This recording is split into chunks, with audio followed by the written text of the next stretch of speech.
Today I've got a special guest, Coach Earl Rowan. If you've been in Cleveland or in Bradley County, you know he's a lifelong educator for over 50 years, and he's coached everything from baseball to basketball at Lee College, Bradley High School, and he's better known than we are. It's going to be a great discussion.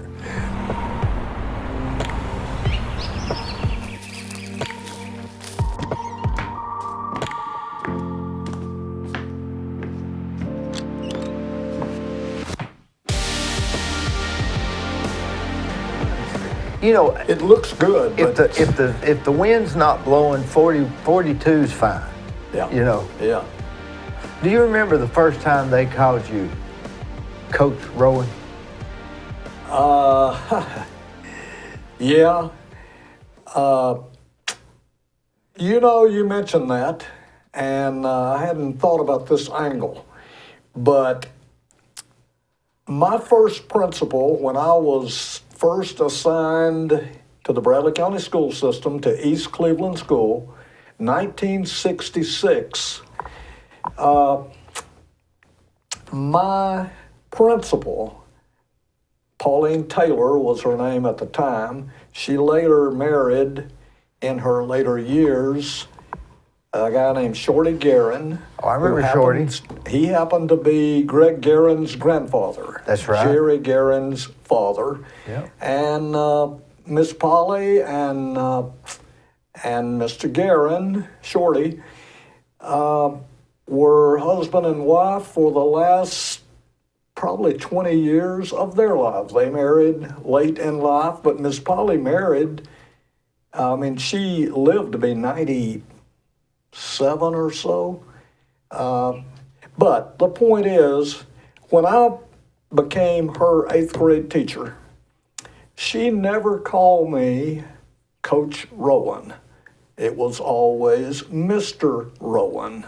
Mm-hmm. And my basketball team and my students picked up on that, and they never called me Coach Rowan. Even though I coached all of their sports, basketball, softball, track and field, the men's portion. Randall Mantooth coached all of the girls' sports.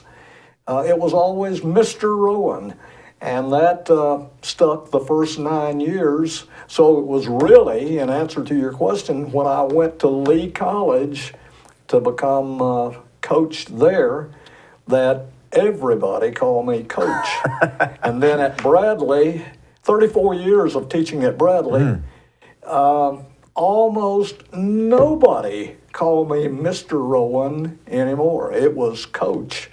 So you've been Coach Rowan since you was 34? Since I was 30. 30. Yeah. And there was one of my students at Bradley asked me, because he had been there 3-4 years, and he had never seen me coach a thing. And yet everybody from the principal on down called me Coach Rowan. Mm-hmm. And so he asked in class one day, Coach Rowan, what exactly do you coach?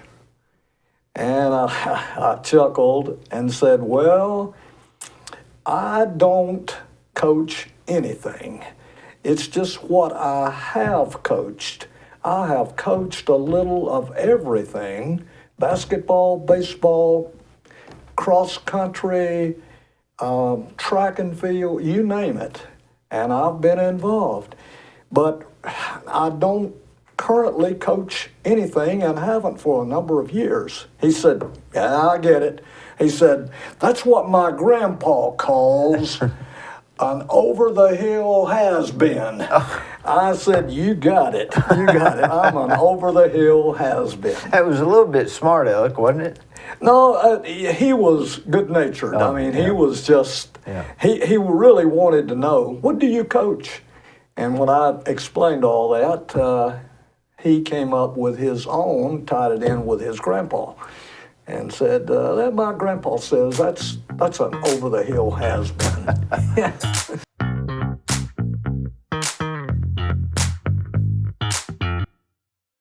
On the courthouse square at 30 2nd Street is the law firm of Logan Thompson Law.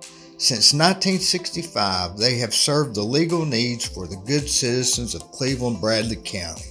If you've got a problem, they're no problem. Give them a call.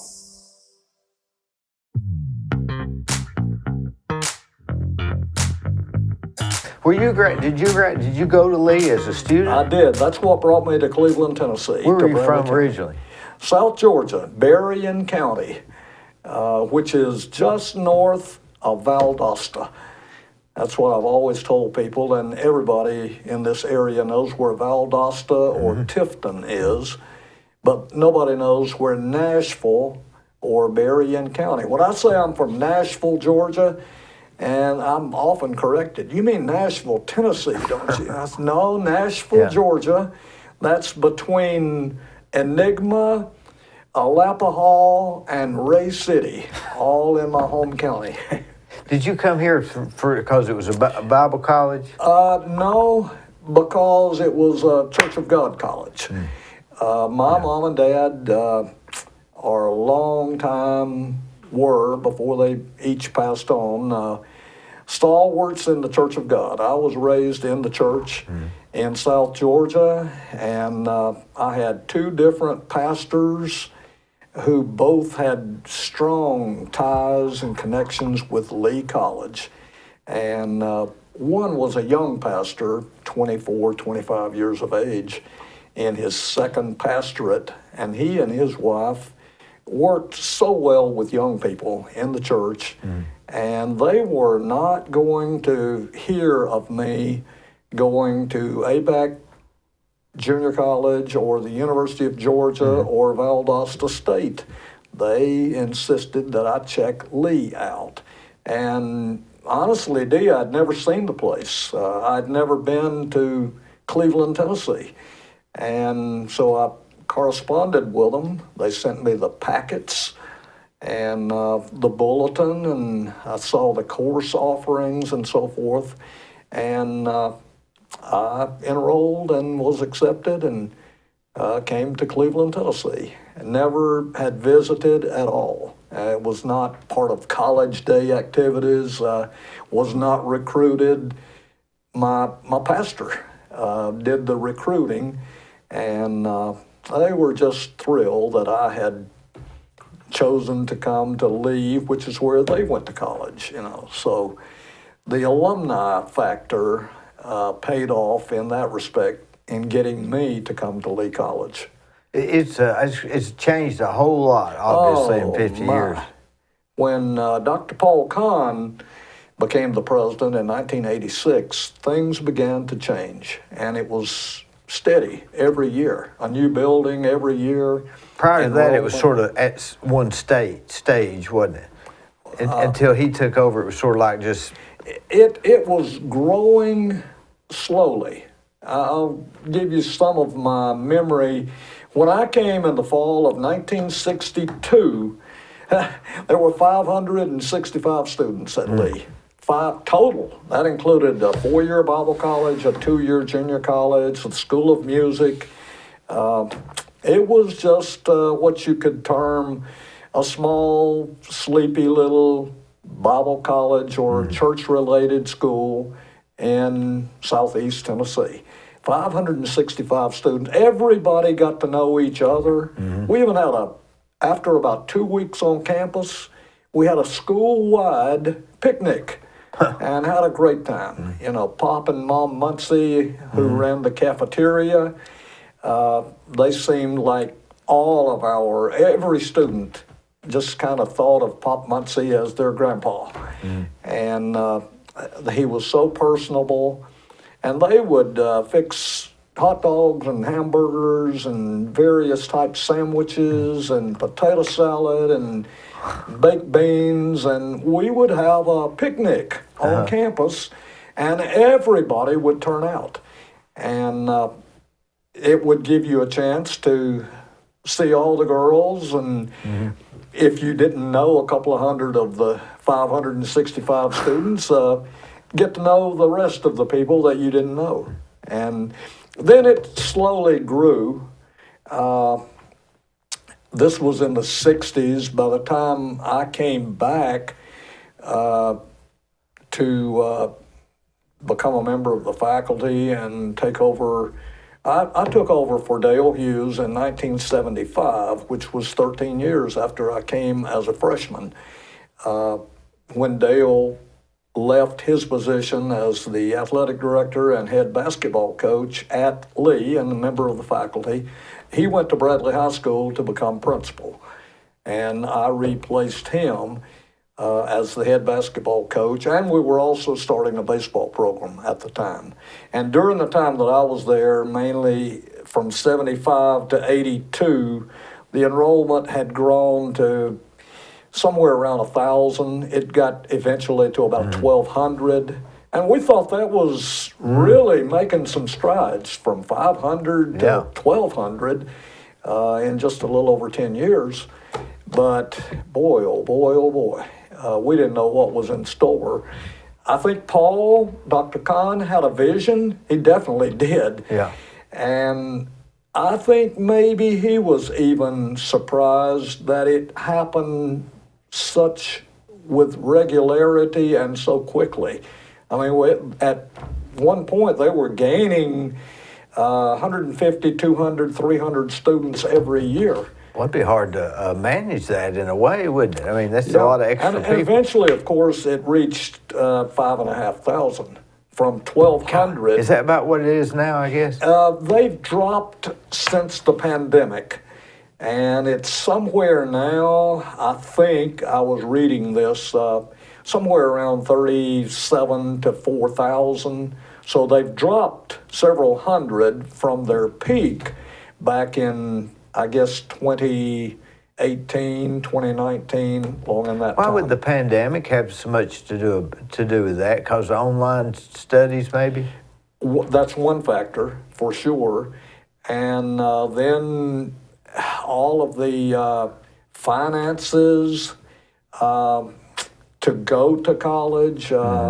More and more students across the nation might have opted in the last 3 or 4 years to stay closer to home rather than travel.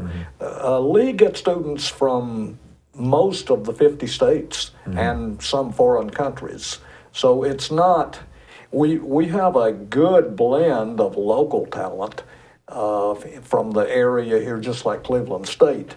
But I don't know all of the factors that would cause enrollment to drop, but they have brought back in a person who worked in student recruitment just in the past 6 months or so. And she has been given the task of building that back up.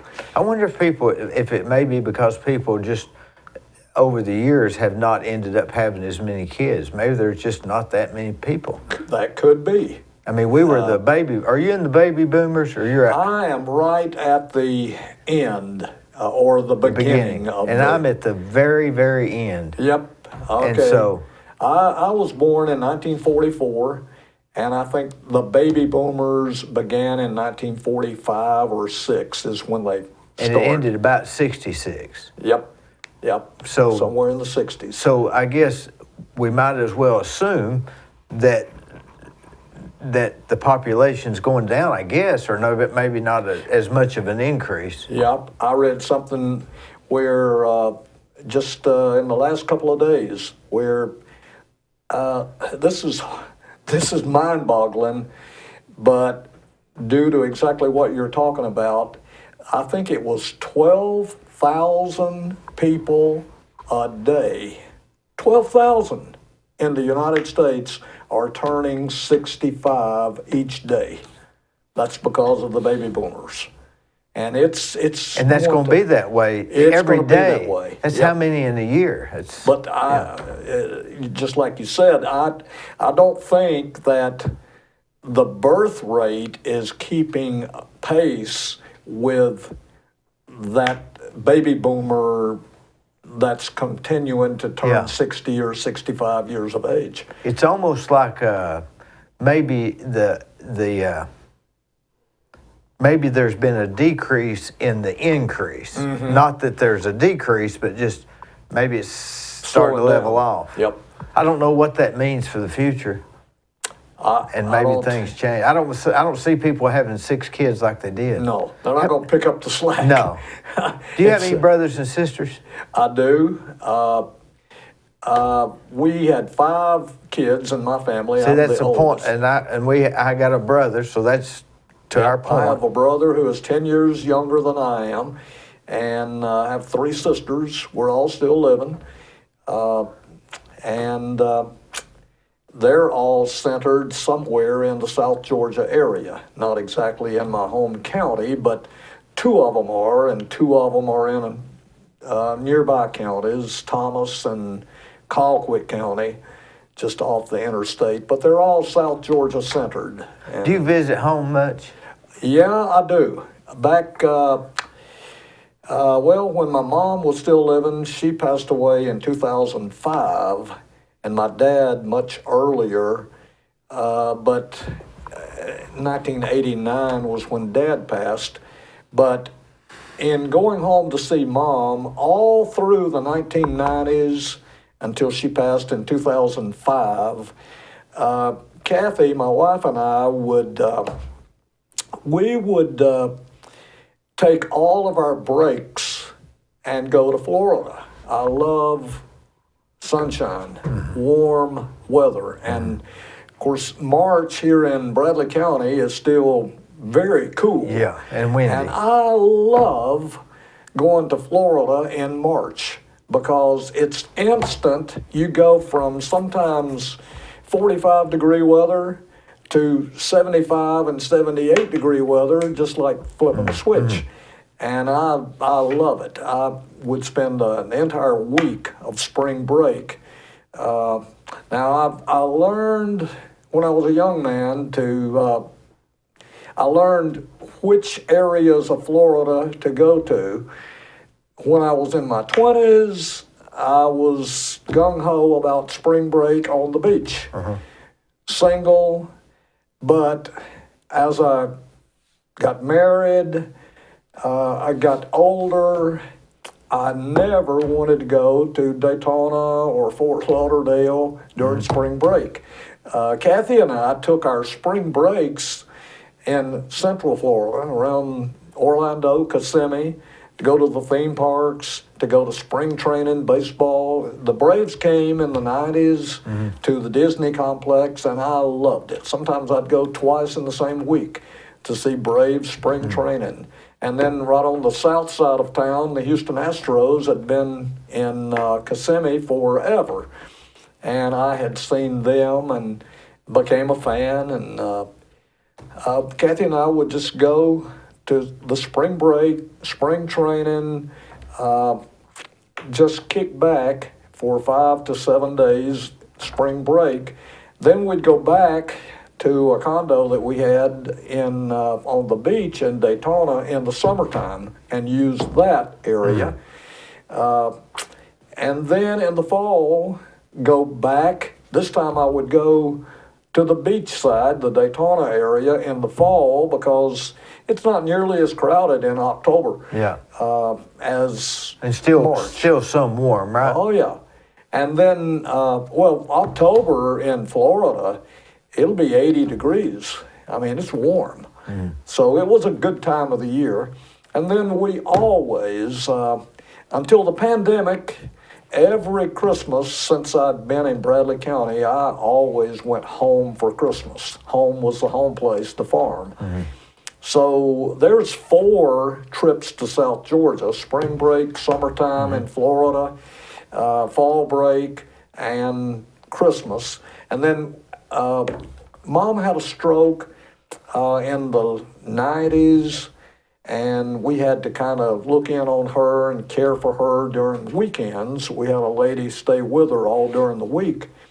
And so every few weeks, I would go home for a long weekend and spend time with Mom and fix her breakfast and things like this. I looked forward to that. So bottom line is, yeah, I was back and forth to South Georgia from the mid-90s to 2005, 8 times a year. I kept Interstate 75 warm. And What is it, about 6 hour or about 4 hour drive? oh no, it used to be around 6, and as Atlanta traffic grew over the last 20, 25 years, it became a 7, and now sometimes it even takes 7.5, 8 hours. Atlanta traffic is on my bad list. There's just no way to get through Atlanta anymore. I had a friend of mine that comes in ever so often, and he lives in Florida, and he'll leave out at like 4 in the morning to miss the morning Yep, traffic. you have to plan it that way. And, the best day to travel through Atlanta is Sunday. If Morning you or leave Sunday any- morning. Everybody is at church or sleeping in.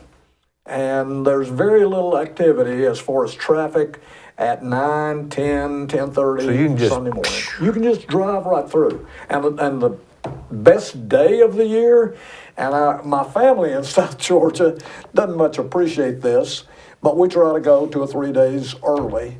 But we get together on Christmas Eve still to this day. We have our big family get together, about 50 strong now.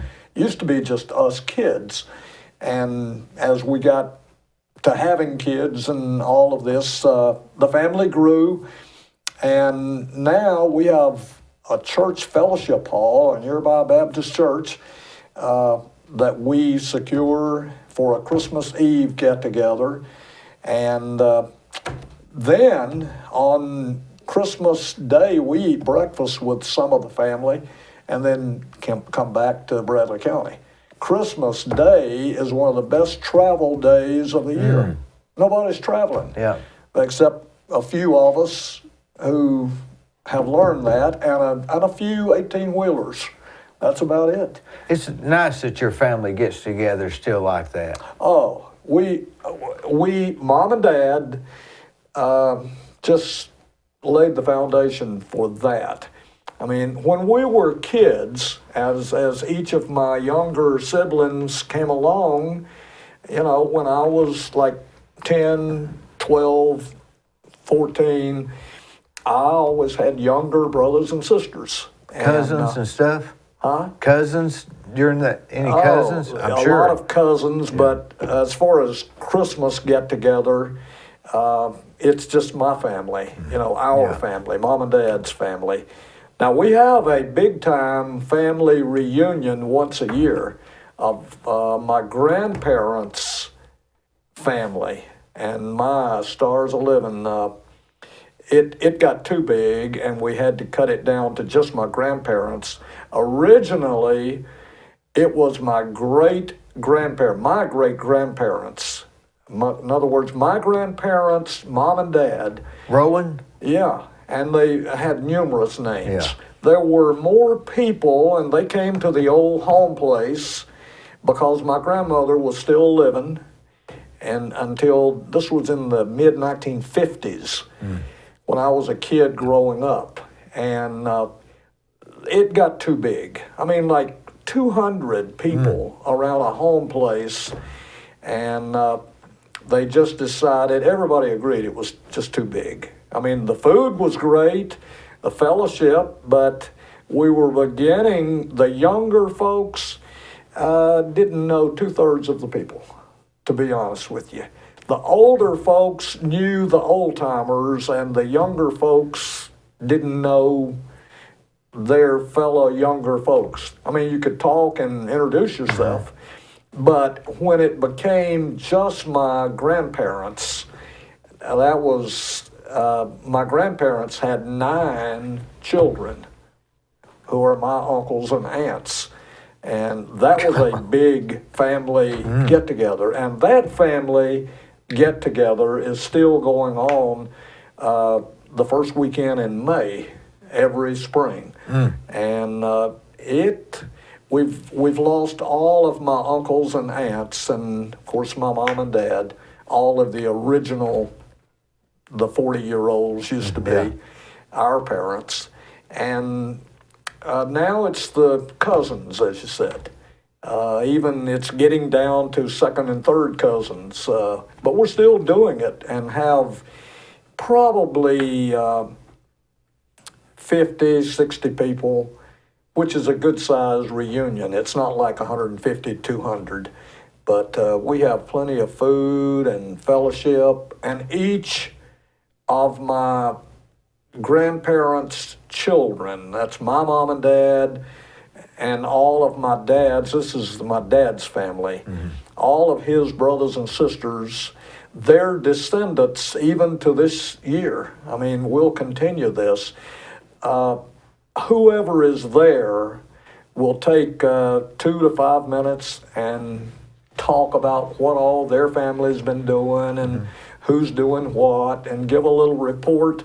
And it may take, when you go through my dad having 8 brothers and sisters, it may take 45 minutes, but it's fun. You know, everybody laughs and they inject comments, and it's just fun. And this is after everybody has already had their fill of a great meal and desserts galore. And it's just old-fashioned family love and values. I don't know if we're going to talk any at all about current stuff later on, Dee, but it is America at its best. It's what the left coast and New York and New Jersey refers to as flyover country, and rural South Georgia is like that. But they still have emphasis on family and love and get together, and still have emphasis in their schools on teaching things that are right, even discipline and values. You know, it's what America is getting away from, and I hate to see that. Do you think that, you know, I go to my mother's every Sunday and we eat with my brother and his wife, and it's a real small group. But that's not anything like what you're talking about, a yearly reunion. Yeah. And your grandparents were even more extreme than that. Yeah. You know, I used to get this letter from this guy every year, and he'd send me a Christmas card every year, and he'd tell what their family had done. That's similar to what you're saying. That used to be a common practice. They'd send the Christmas cards, and they'd list what all's been going on in their family. Yep. And one Christmas, it just stopped. And that was probably 5 years ago. But I guess nobody else, I didn't send him one. Yeah. So those things are gone. Is it because we're busy?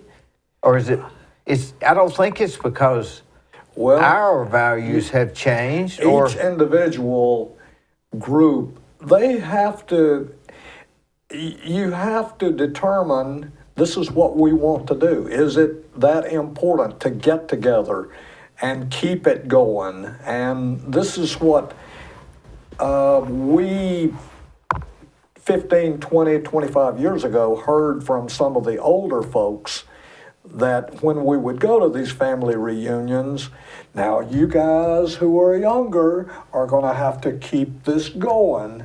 And now, all of a sudden, we're the senior citizens, and we're telling a lot of 25 and 30 and 35-year-old nephews and nieces, now you guys are going to have to keep this going, you know, and so... But it's not going to keep going, probably, is it?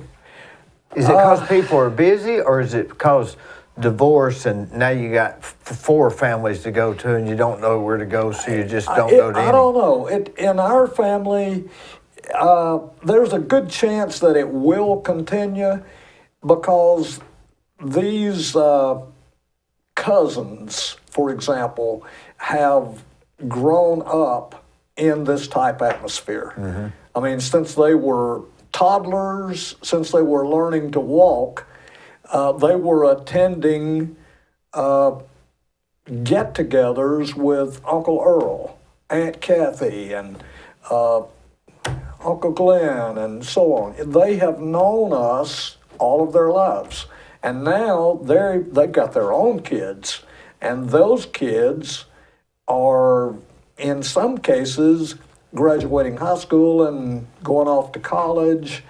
And got their own families, Yep. their wife's family to go to. You know, one time a year, and sometimes a couple of times a year, that is Christmas and the family get together. And most of these younger folks who are 23 or so are coming back to one or the other. And they'll bring their own kids, babies, toddlers, and so on, you know. So I think there's a good group that will continue this. Now, you may lose some, but I think that the opportunity will still be there to have a family get-together, a family reunion in May, and also have the Christmas goings on too. The new generations that doesn't keep up with this and have reunions, what do you think they're missing out on? What advantages would there be? Oh my! It's the first thing that I would think of is that strong feeling of love and togetherness that is just not exhibited in all people's family. And because we have had emphasis on togetherness, now we don't all go necessarily to the same church denomination. That is not even a factor. It's the fact that we are family, and we hug, and now we had a problem there during COVID. Yeah. My brother, for example, he didn't skip a beat. And if anybody didn't want a hug in 2020 and 2021, they would have to quickly say, no, Uncle Red, because that's just his style. He's jovial, he's outgoing, and he's going to grab you and hug you. Because he hadn't seen you in at least a year. Yeah. And but we had, now my wife was just the part of the other type. She believed in, she had her half dozen masks, and she was very careful about hugs for a couple of years there. Fortunately, she's gotten over it a little bit, but we had to tread carefully in our Christmas get-togethers and so forth, because some really of the family didn't want any real close hugs. That 2 years earlier, it was just no big deal, Yeah, and you didn't know who was like that. That's exactly so you just, right. And it wasn't necessarily a political thing. It was, some were more conscious of health practices, and others said, don't worry about it. We're all family, But do you think that the reunions and families staying together, it's important, that the main reason is you feel as if someone else cares about you? I mean, your mother and your dad and your brother does, or your sister, but to know someone else outside of your extreme family, that someone else cares about what's going on with you. I think so. And if they care, then you don't want to disappoint them, and you want to make them proud or something. I have in my own family, going back to my grandparents and my mom and dad, my dad's parents, and his 8 brothers and sisters. Right now, I have a 96-year-old first cousin, and he is the oldest of my grandparents' vast family. My grandparents ended up having 42 grandchildren. He's one of them, and I'm one of them. My dad happened to be the baby of the family, so my younger siblings, like I have a sister who is this year turning 65, and she's the baby of all of my grandparents' 42 grandchildren. He's not the oldest, but he has reached the age that is the oldest, 96. And I get a card from him every year,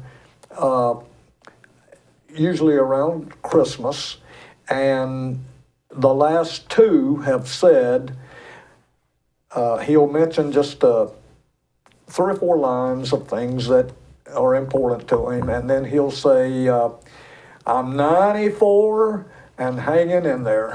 And then the next year, I'm 95 and hanging in there. This year, I got one that said, hey, I'm 96, Earl, hanging in there. Is his health good? It is. Does he have any secrets? I think he grew up on his dad's farm, and I can't help but believe, in talking with him and reading a lot, that if you're active, what they call rambling around a farm, Yeah. when you're 90, I think that helps you tremendously. And I look right here in Bradley County at several farmers who have reached 90. I think of David Kaywood, who was a former Bradley coach, athletic director for 20 plus years. His dad, TJ, right up North Lee Highway, was tending to his cattle in his 90s. And he made it to either 96, 97. Now, his last year or two, according to David, were not quality years. And David said, that's what you got to think about. As long as you can hit 90 or 95 and still be active, it's great. But I think active is the most important thing. I think so. I have another cousin, not a blood cousin, but he married one of my first cousins, one of my dad's brother's daughters. And he's even older. He is 98. And one thing that when I go to South Georgia, to the home place, I don't see him often now at 98 on his tractor or his pickup truck, but up until 3 years or so ago, anytime I was in South Georgia, I would talk with him, and because he would come by, he would kick up the dust on dirt roads, and I would often ask him, "You're still climbing on that tractor?" "Oh yeah, it keeps me going," he said, and I believe that. I think as if you can muster up a little bit of strength when you're 92 or 94 and climb on a tractor or bounce around a big truck on the back roads on a farm or do any type of work like that. And I think it's important to not stop. I don't know if you could stop doing anything at 80 and pick it up at 85. I think you have to keep the ones that I know that are in there. I got a friend of mine, good friend of mine, he's 93. He just got married, got remarried, and she's 93. 93, yep. And he goes all the time, man, and he's never stopped. And so, and it's just amazing. I think the key to it is, I don't think the key to it is stress busy. I think it's actively working on trying to accomplish stuff. Yep. Folks, in the last 3 or 4 years especially, have asked me, and I'm pushing 80, I'm 79, and before the next football season, I don't mind admitting, I'll be 80 years old. And How old do you feel? 60. About honestly. 60. Yep. I haven't had a lot of change. You're in good health. You're in good shape. Yeah. You walk good and everything else. I quit running road races really just to save my knees. I saw so many friends, Turner Jackson, Yeah. Bill Curtis, who had both knees replaced, younger than me. I don't think that's good. Maybe if they ran in the grass, it might be different. Yeah, the constant pounding Yeah. is not good, and I don't have to go to school to figure that out, do you? Yeah, that's the truth. But in the broadcasting work, sports broadcasting, that Gary Owenby and I Yeah. and Gwen do, folks know that I've been doing this for as long as they can remember, and many of them are 60 and 70 years old. And they've been listening to me on the radio all of their lives. And they want to know, how much longer are you going to do this? And I said, I don't know. But as long as I enjoy it and get excited, and I do. This year, when Boo Carter, who could not get excited when Boo Carter returns a kickoff 98 yards for a touchdown? And just leaving 6, 8 people behind that should have tackled him. And it just gets me out of my seat. And I'm pounding the table, and sometimes we're on top of a press box, a few places we go, and Gary Owenby will say on his mic live, Coach Rowan is about to jump off the press box, It gets exciting. And I will know when I'm no longer able to talk, to speak clearly, to keep stats and so forth, And once that starts to slip, I don't care if it's 80 or 82 or if it happened at 71, I'm out. Well, and maybe you don't look for, am I thinking right, or do I feel sick, or my legs tired, or maybe the key to it is not even think about that, because if you think about it, you may see it where it's maybe not really there. Just ignore it. If you're not careful in anything that you do, anything, I don't care what occupation, what job, what career you're in, if you're not careful, you have a tendency to think, oh my goodness, I'm 68 years old. So what? So what? Well, most of my friends have retired. Well, maybe that's for them. Maybe you might go to 84.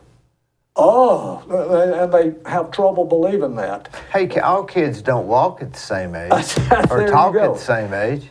There you go. I see some people in their late 40s they just, it's almost like they embrace getting old.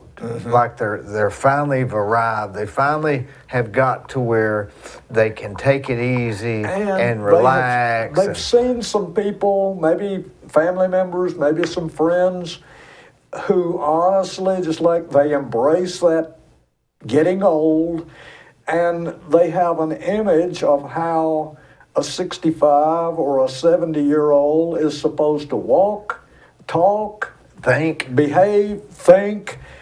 And I've never, that's not me. I don't embrace that. Age is nothing but a number. And therefore, if you can still run road races at 80, run road races. I mean, hey, you don't look for the recliner just because you hit 70. I don't agree with that. And therefore, I quit running my own road races in my mid-60s to save my knees. And I had this mental thing. Now, I still, at that time, which is 14, 15 years ago, I decided to start walking and replace that. I also quit my umpiring high school and college baseball games because of the constant up and down behind the plate. You don't get to sit down 2.5 hours out there calling balls and strikes. Especially an umpire, he's having to... You're up and down Yeah. every pitch. That's not good. And that's really for younger people, and I stayed with it until I was in my mid-60s. That's a lot. Had no desire to have people say, well, look at Earl, he's 74 and he's still umpiring, Well, maybe I should have done something else, but... If you had it to do all over again, would you quit or kept going? What, umpiring? No, I think I made the right decision. It was fun. I enjoyed all aspects of what I have done in life. I never let the fact that you're going to upset some people. I went out on the baseball field when I was 22, 24 as an umpire, or when I was 64. I knew this, Dee. I studied my rule book and the case book that gives you hundreds of situations every stinking year. Every spring break in Florida, I would spend hours lying around the pool reading the rule book. Because you need to know them on the fly. Yes, and just like that. I mean, you didn't have time to think about this situation. Well, what is this? No, they'd question you then for sure. All Do right. you think an umpire is important for him to act like that's it, strike, ball, out, fly? An umpire, I've thought about this through the decades. An umpire is a judge. You're supposed to operate just like our justice system. You're supposed to be unbiased. Most umpires and referees are quality sports people. There are a few crooks. I mean, they will cheat. And as a coach, I've run into. But what would be the purpose on the local stuff like that? Who would care? Well, sometimes they have biases toward a particular team, like when Bradley and McMinn, this goes way back, Bradley-McMinn rivalry. Was that the umpire they used to call Dirty Deals? A Dirty Deal, yeah, Bob Deal. I've had Bob Deal, Dirty Deal. I call my own basketball games. He was a basketball referee, although he was more known for baseball. Dirty Deal. He was known that to this day. I never met him, never heard of him, but I remember hearing that. And you know what? He has a story, and I heard him say this. If a basketball coach was getting on his case, and sometimes get as close as we are, and say, "Come on, Dirty, you missed that." I have heard him say, "Coach, you can't say that. That is Mr. Dirty to you." And that would just ease the tension. Okay, Mr. Dirty, Mr. Dirty. And that was fine with him. He said, if you call me Mr. Dirty, then you can disagree and say, yeah, you missed that one, but don't you ever say, hey, Dirty, you just missed that call, but he was a good official. Did you ever go to Fulbright? Were you ever at Fulbright Park with Corky Whitlock and Coach Palmer Yep. and I guess Bill Talley. Bill Talley? Yeah. Yes. Bill Talley. Did you know Mr. Geithner? Oh, yes, That John was my Geithner, coach. Boy, he was. the Yankees. I was on the Yankees. Yes. I was a pitcher. If you played for John Geithner, you were a Yankee. I was a pitcher for 3 years. If you played for Corky, you were a Philly. Yeah, that's where I learned my trade. I was the main pitcher for all 3 years, and I got 3 trophies for the most home runs hit. Well, he was a great guy, wasn't he? Oh, Mr. Geithner, Corky, Doyle Palmer, Bill Talley. See, I don't remember Bill Talley there for some reason. I remember. Bill Talley won a state championship with the Nationals in 1963 or 4. I was still a college student, and he was young himself. Well, the first time, we lived on Norman Chapel Road, which was just over from Fulbright. Mm-hmm. And so my cousins, I rode with them to play Little League T-ball, mm-hmm. And so they let me go out there and play, or tryouts, or whatever it was. And Coach Palmer was hitting balls. Yep. And I was supposed to. It was my turn, and I looked up. The sun was in my eyes, and I went like that, and the ball fell right in my glove. I mean, I didn't go like it was just like that. And it just fell right in my glove, and he put me on second base because I could catch. Doyle Palmer and Bill Talley, for 3 or 4 straight years, ran the T-League program at Fulbright Park. That's where but I just don't remember Bill Talley. And I would have remembered him because of his arms. Oh, absolutely. If you ever saw, when he became the head baseball coach at Cleveland High School, it was a treat to watch fans from the opposing team that had never seen Bill Talley, and he would take his fungo bat and go out from the pitcher's mound. He wouldn't stand at the plate and hit fly balls to the outfielders. He would go out mid infield and do that. Mm-hmm. But my stars, he would pitch the ball up and hit it, even with his nubs. And for a person, a mom or a grandma that had never seen Bill Talley operate, they were amazed. They would just stop sometimes on their way to the bleacher seats and said, "Oh my goodness, Mom, look at this."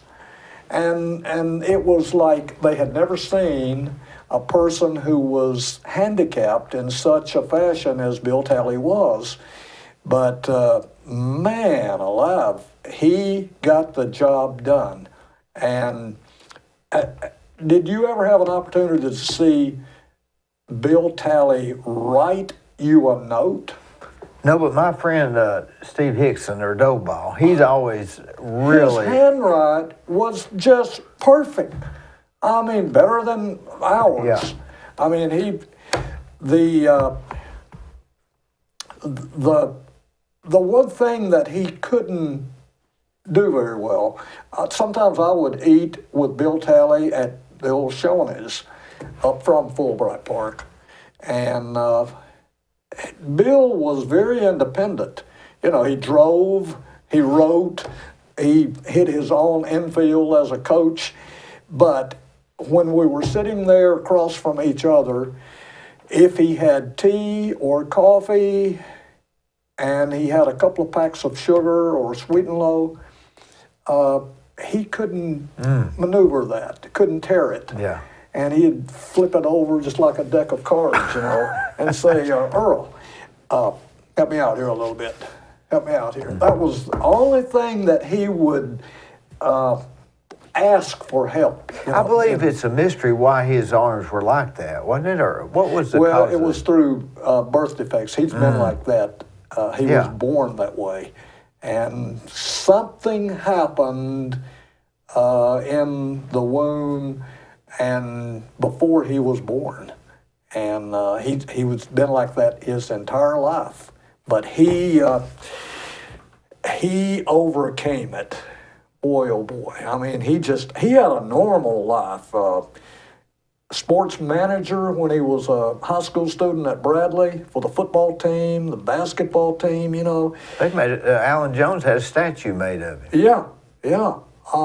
And to see what all he accomplished in his life, and was a fantastic coach. Not just baseball. He was the head baseball coach, but he was also the 9th grade football head coach. And you'd go out to the practice field and watch those big football players practice, and Bill would get down into a stance and show them exactly what he wanted them to do as far as blocking technique. Even though here he was, and they had so much respect for him, even though he was severely handicapped, and he didn't let it bother him one bit. He was a better coach than the majority of football coaches who there's nothing wrong with. It's just amazing to me to watch the guy. But I had my own. We had Bill Talley, the administration did, come back to address a huge portion of the student body in our new auditorium. Now, Was that like in 10 years ago or 8 years ago or something? It sure was. Seems like I remember that. Okay, he came back to a packed house of about half of our student body, 600-800 people gathered in that auditorium, and the administration said, you go so far back with Coach Talley, would you take 4 or 5 minutes and introduce him? I said, oh, Lord, I'll be honored to. And so I did. And one of the things that I mentioned in passing was the fact that I was umpiring one of his games when he was the head baseball coach at Cleveland High School. And he disagreed with one of my ball and strike calls. I had my mask off, and here came Coach Talley from his third base coaching box. I mean, he was just getting it. Those little legs were just wobbling, and he said he was yelling time 3 or 4 times while he was still trying to get down to the plate. Oh, I'd really frustrated him. Time. He wanted to make sure that he had time, and he let me know immediately. He didn't call me Mr. Ump. He said, Earl, you just flat missed that call. How could you miss that so bad? And I said, no, that was a strike, Bill. And I had called his guy out. Oh, he was furious.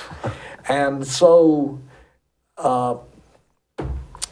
he started kicking dirt, and I let him go, you know, and he kicked a little bit onto the plate, you know, major league style. And I stopped him. I said, hey, Bill, look, just between us right here, I've about had enough of this, and you are not going to just cover up the plate. And I said, I've had enough. And that calmed him down.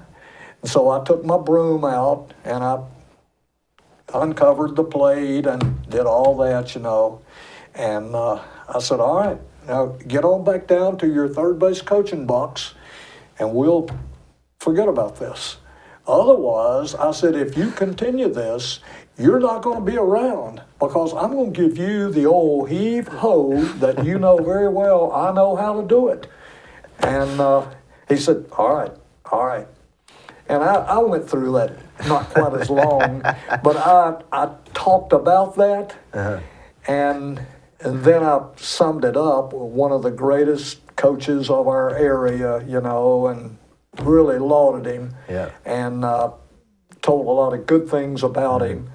And then when he came and took the mic to say his 20 or so minutes that he was going to talk with the teenagers at Bradley, the first thing he said, I really appreciate Coach Rowan and all the kind things he had to say.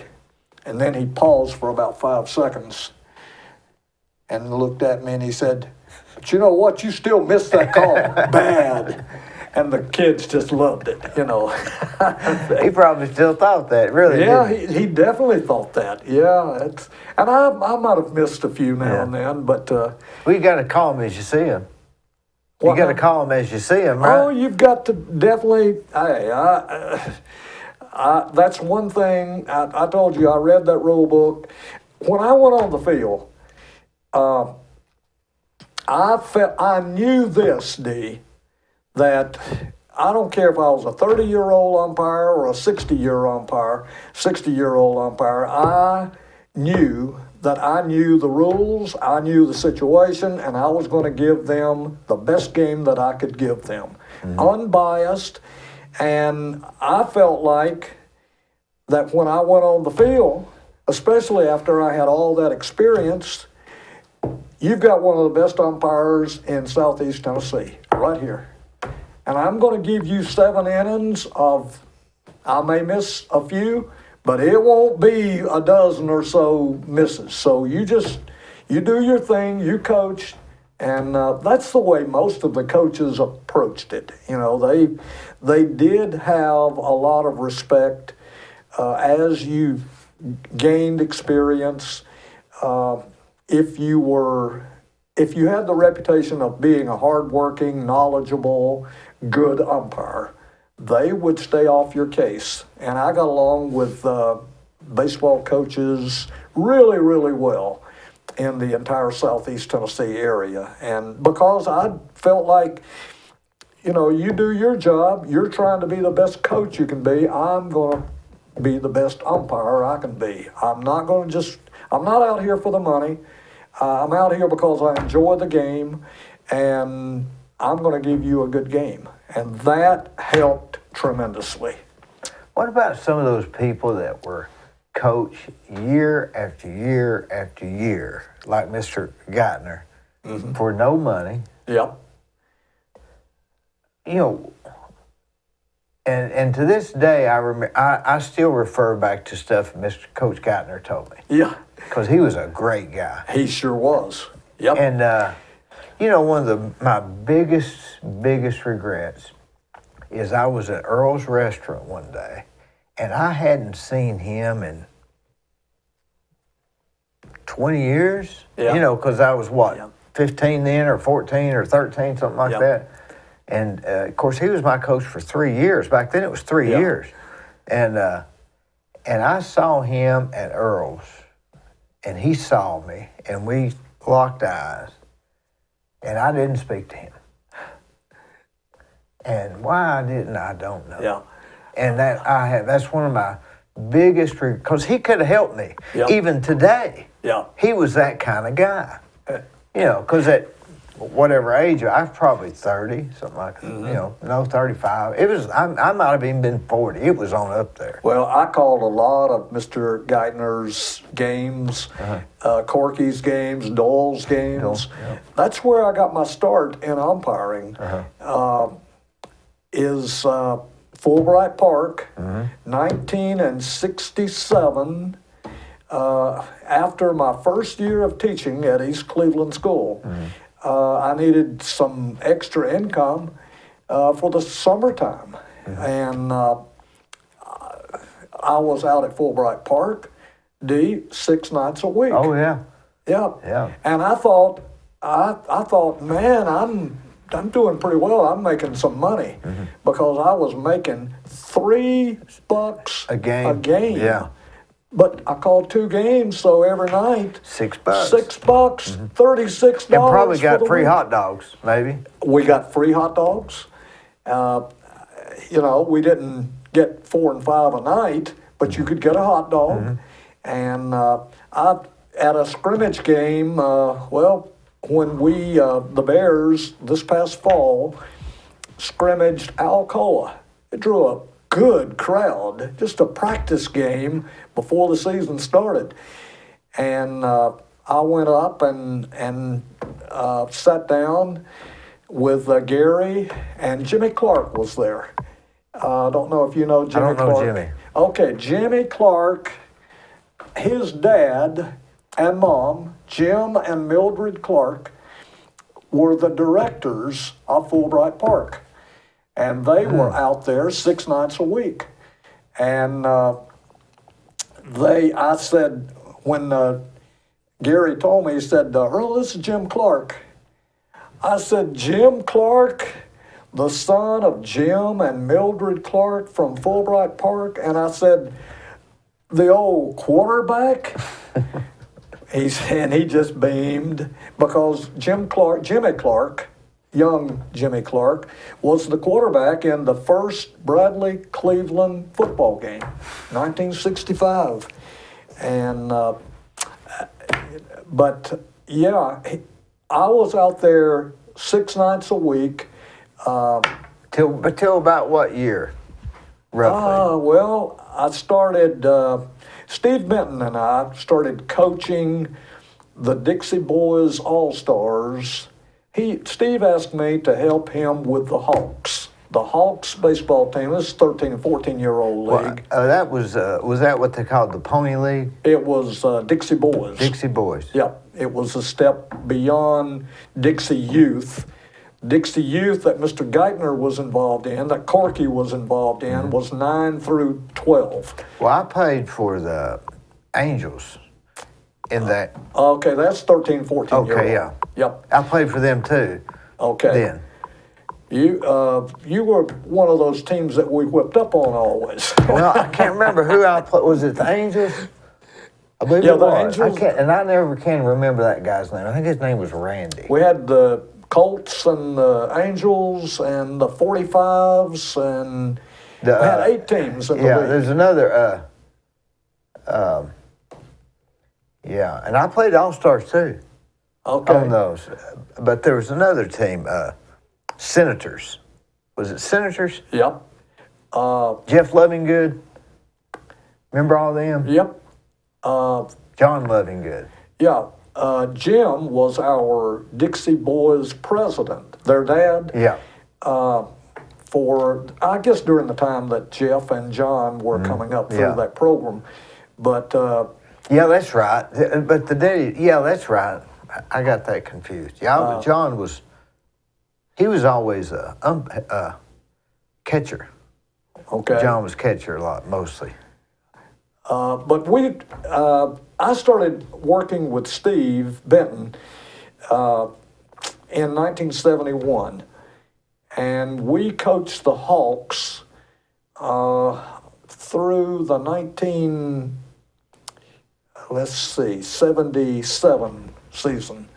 And by that time, I was already involved at Lee full-time, and I also had to start on my master's program at Middle Tennessee State University. And since I was so involved in coaching during the school year, I just couldn't take a night class or something like that. I had to do my master's work on summertime. Wasn't that about the time that Fulbright moved? It was still there all during the time that I was involved, which was through the 70s. And I guess in the 80s sometime it moved out to the new place on Urbane Road. I wonder if recreation it's the same to those kids. I'm going to say it's just not the same. I doubt if the feeling is the same. I don't know. Who created that feeling? Was it just everybody's that era that we were in, or was it there were long-time coaches that became synonymous with their teams. That's right, such as Mr. Guy. Yeah, and far more than just them. Corky, for example, coached the Phillies 35 years. Mr. Geithner did the same with the Yankees, Yeah. Doyle Palmer with the Dodgers, and you can just go on and on and on. What made those people do that all those years? Was They that their were- mission? They were competitive. It was a well-organized program, and it was family. I mean, their kids were growing up in that program. Maybe there wasn't that much to do in Cleveland at the time. Maybe so. And the entire family got involved. Oh yeah, it was So a big thing. It was a big thing. I remember having the schedule on the refrigerator with the magnets, and everybody in the family. Okay, this is when the games Yep, played are. twice a week. Played twice a week. We practiced out at Stewart School. Yep. You could practice wherever you could we find had the field. Oh, we had practice like twice a week. Yeah, we did. I mean,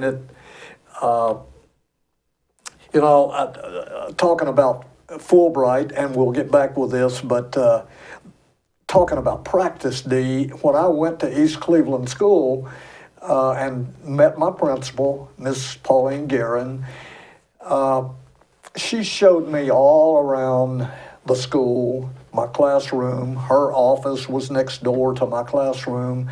Showed me the library, and all of this. Spent an hour and a half. We talked about what I would be teaching and so on.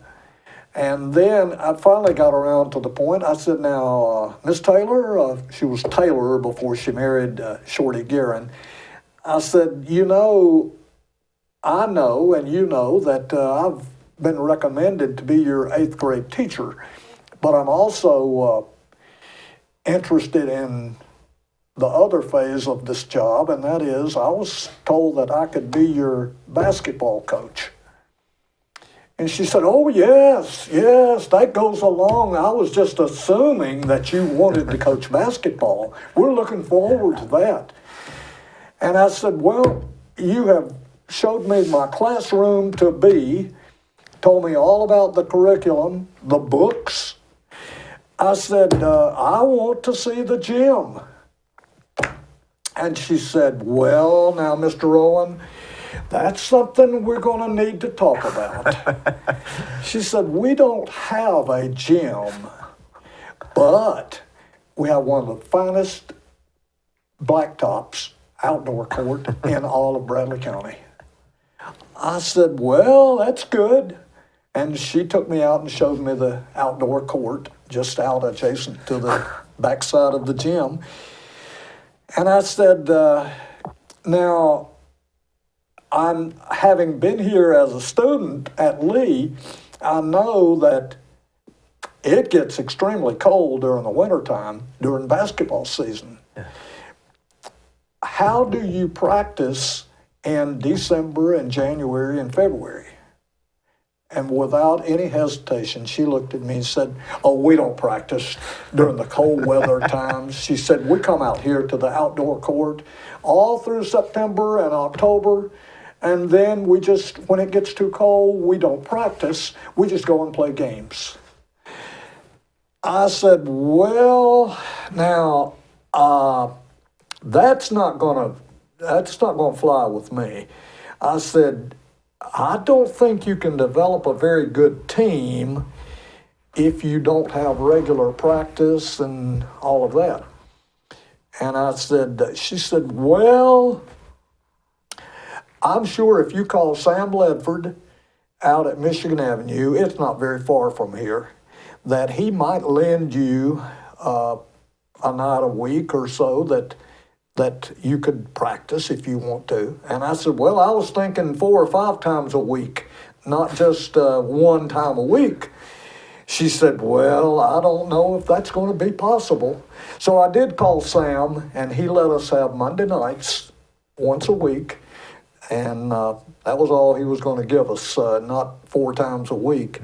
But I called various other people, principals, Daniel Davis up at North Lee, and Charlie Flowers out at Hopewell, and Mr. John Cartwright down at Black Fox. We had 4 schools in Bradley County that were all just alike as far as their gyms. They're still They're the I brick, guess, yeah.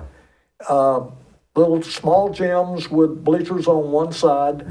Hopewell, Michigan Avenue, Black Fox. Prospect, I think.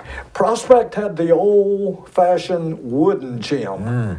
And the 4 brick gyms were used for everybody who didn't have gyms, which was I see. over half the county, didn't have a gym, just like East Cleveland. But we would use their gyms on a Thursday night, and then they would play their home schedule, North Lee, Black Fox, all those schools with gyms on Friday night. But they didn't use Prospect's gym. Prospect used their gym, and everybody in the county basically had to go to Prospect once a year to play Prospect. But it was not up to standards, and I don't mean as far as not being clean or a good floor, but it was a short court. The top of the circle, the key, would almost touch the center circle line where you would jump center. I mean, it would come within a foot. So the court was way shorter, which we ran a full court press with those 6th, 7th, and 8th graders, and it was just devastating at Prospect. On a short court, you get 5 guys and you can have traps galore. But also, the ceiling was too low for a standard gym at Prospect. And a couple of times every game, we'd have a player that would shoot an outside shot and hit the ceiling. And of course, ground rules would kill it, and they'd be the other team's ball, you know, even if it came down and just about made the basket, you know. But all of those other gyms were in use, and they were heavily used. And people would come to those games, capacity crowds, standing room only, and those little small gyms, you know, which would be only a few hundred people, but not like 2,000 or so come to high school games. But they really turned out on Thursday and Friday nights in support of the elementary school basketball program. But now, what did you ever know Larry Sales? Oh yeah, What- he was at Prospect and Michigan Avenue. Yeah, Yeah, he was Larry an and I- umpire forever, wasn't he? Oh, football referee and a basketball referee And a tobacco chewer. and a tobacco Golly, he'd chew chewer. tobacco, wouldn't he?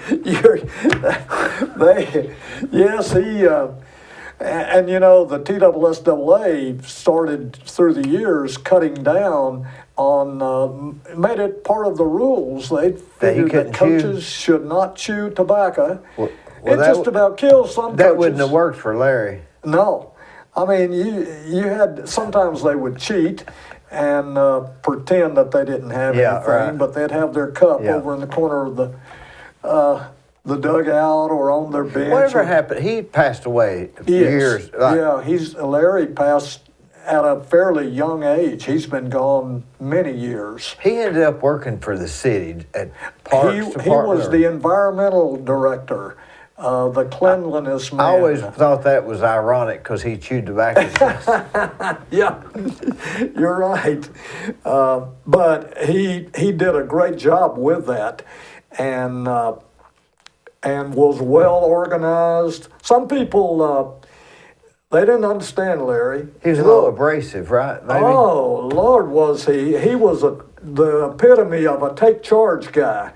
And when he would come, I don't care if it was inside of a gym, if he were refereeing your basketball game, or if he was on the football field. Those were the two that he, and of course softball. But when Larry showed up, he put his game face on, Yeah. is what you're talking about, abrasive. He would square his shoulders up and walk like a drill sergeant. And, I just see him with that whistle in his mouth. and He'd blow it walk with the loud. whistle, yeah. Yeah, and dare you, if you were coaching or a fan, just dare you disagree with my call. I'm in charge He here. he commanded the game. He commanded the game. He was in charge.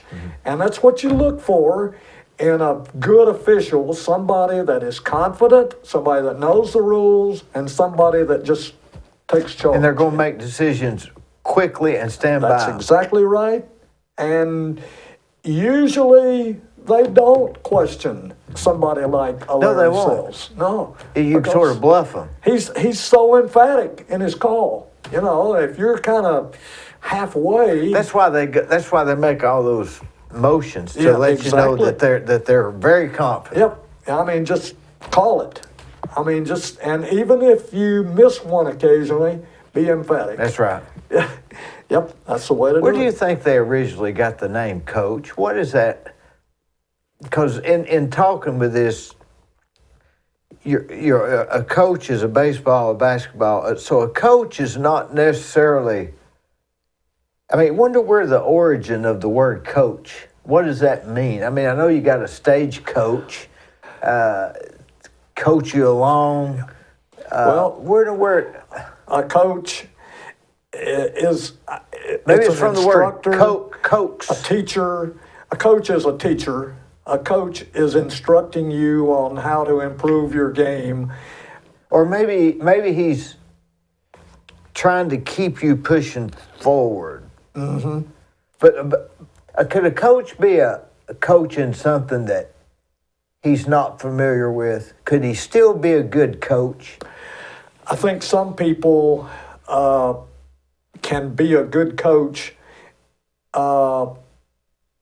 Maybe they're missing an occasional aspect of the game by reading good books, instructional books. Mm-hmm. Yeah, I've met some coaches that really weren't.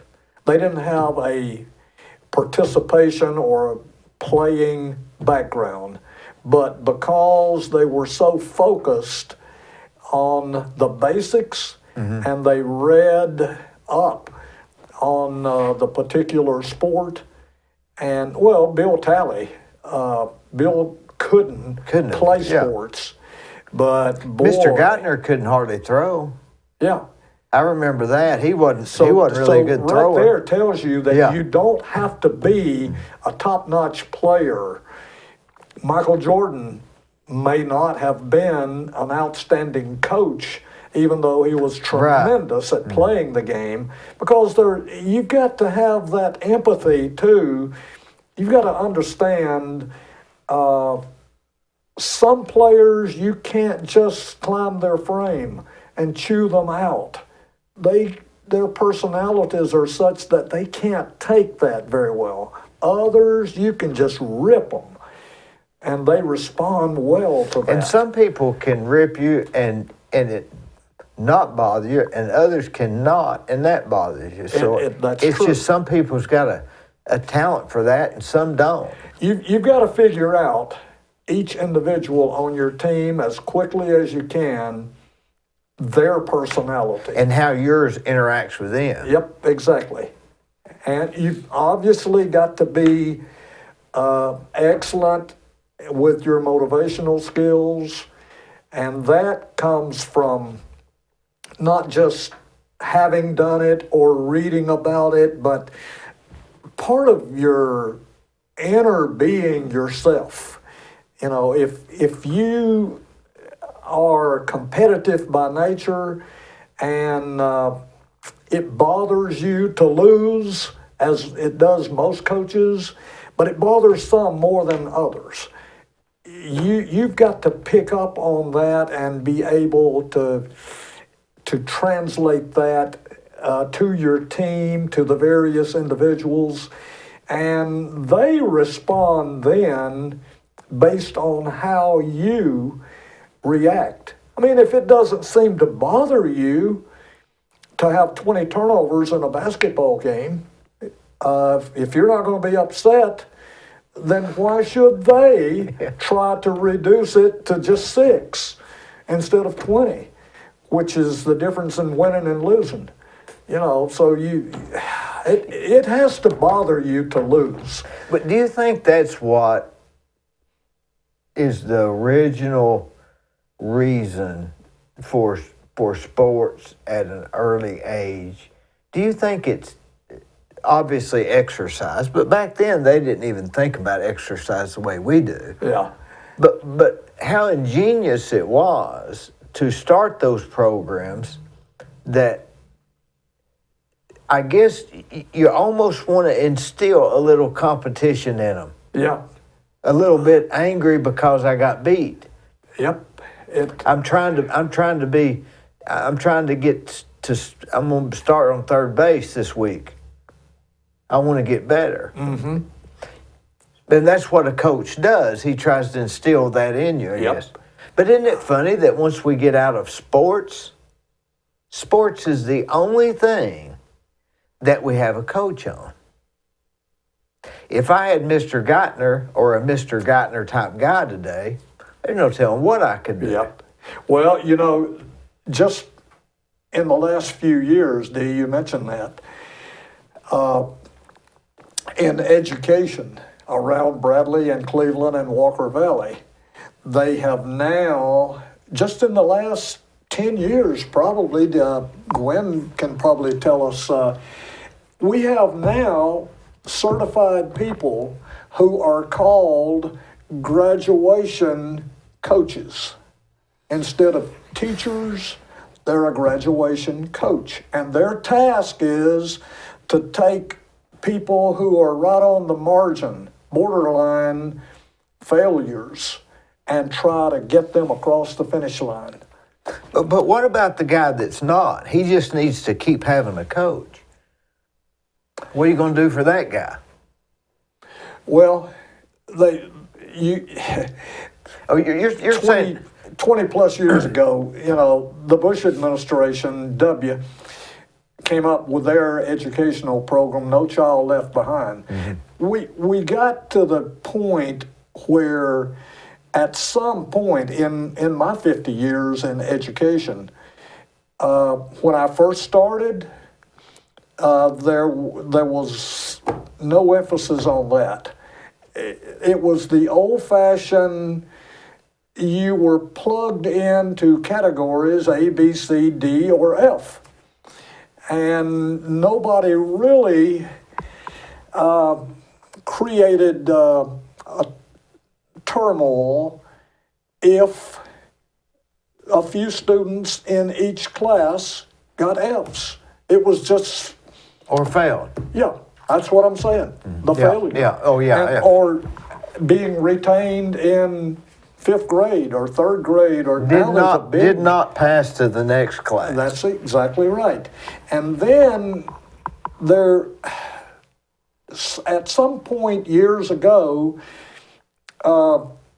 there began to be pressure from the federal level, state level, and administration at the local level that no one should fail.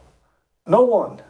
You know, so what it did was you did try to help that person who needed extra coaching, extra learning technique in order to make 70. But at the same time, education got into this business of reducing the standards, watering it down, instead of... So that we don't have to make so much effort to bring these people up that probably don't even care. That's not their thing. And I'm going to be honest with you. If we put huge emphasis now. I'm not just down on education. I'm not knocking education, but we put huge emphasis on the graduation rate, and it's got to go up.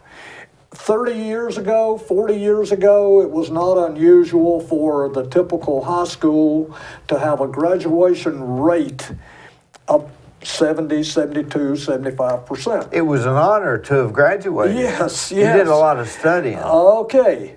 But then teachers and administrators were being wrapped over the head at, hey, the graduation rate's got to go up. Well, sometimes you'd work your fingers to the bone, put in extra hours, and move the graduation rate 1 percentage point. I mean, you're working hard. Good teachers.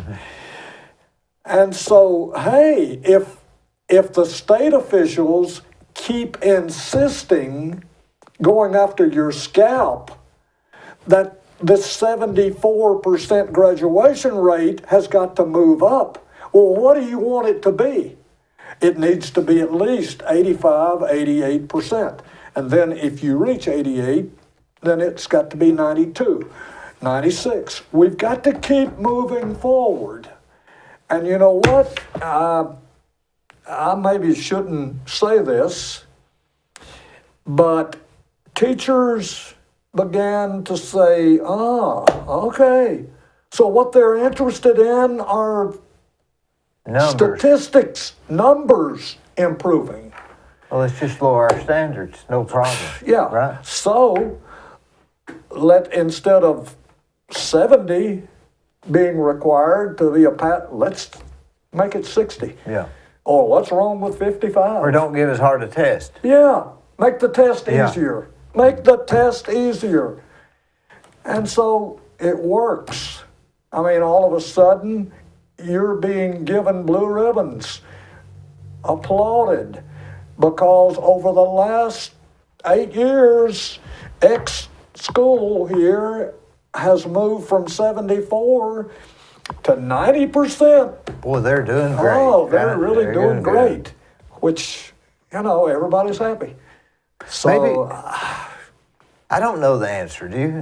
no, it's, And I don't think that's and we know, how do we know over the last 15, 20 years this has happened?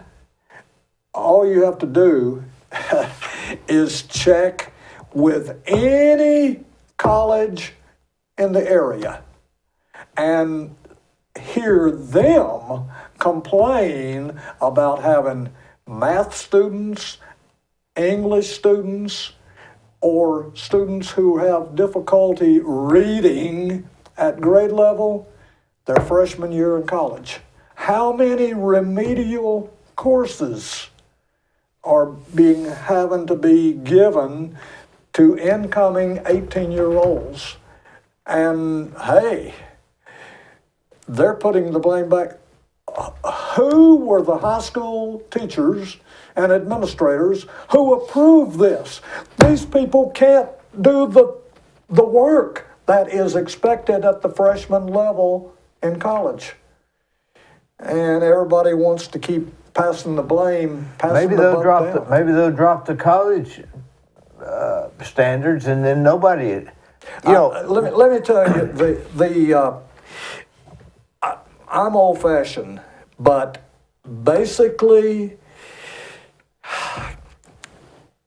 if we want a strong education program across America, people have to learn to read first, second, third grade, or even before school. I was reading because I had my grandmother that I talked about, the family reunion and traditions, before I started to school. I was doing what they call my numbers, addition. I could count and I could add 2 plus 2. And we They didn't had have those blocks, kindergarten. that had the painted sides and. Yep. And my grandmother, I got the opportunity to live with her. She lived with us into her 80s. And by the time I was 4, 5, preschool age, and on into 6, 7, 8, 9 years of age before she passed away, oh my goodness, I was so far advanced as far as the basics. And that was because I had a granny who, she didn't get paid. She loved me. And I sat in her lap when I was 4 and 5 and 6 for hours on a regular basis. And I learned to do my math, to do my numbers, to do the ABCs, to write and to read. And therefore, when I was in first grade, second grade, third grade, instead of being behind, I was ahead. That's the secret. Today, I think a lot of parents are too busy, they're too involved, a lot of good activities, but where are you sitting down with your 5, 6, 7-year-old and helping them for 2 hours a night with their schoolwork? Or are we exposing them also?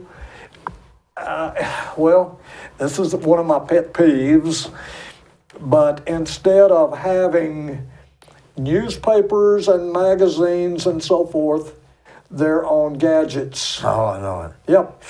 And therefore, they don't learn the basics, I call it: reading, writing, and arithmetic. I don't care how many decades in the future we have, it still goes back to the 3 R's as far as the basics. Mm-hmm. You can talk about diversity, inclusion, and equity, and all these social issues all you want to. That's separate, isn't it? That's separate. Separate. That's social. Yeah. That's social. It's not part of the basic curriculum. And until we get back to that basic curriculum, and there's questions in the state of Tennessee of whether or not students should be passed on to 4th grade or retained in 3rd grade if they can't pass a certain test. It is controversial. But until we get the basics, that student is likely to struggle their freshman year in high school also. And then they're going to struggle at the college level. And they're just going to give up. They're just going to give up. They think it's not their thing. It's frustrating to them. Yeah. It's very frustrating. But you've got to challenge youngsters to learn to read, to learn to count, to learn to do math, to learn to write. And in sports, be a little competitive. Right. I mean, Yep.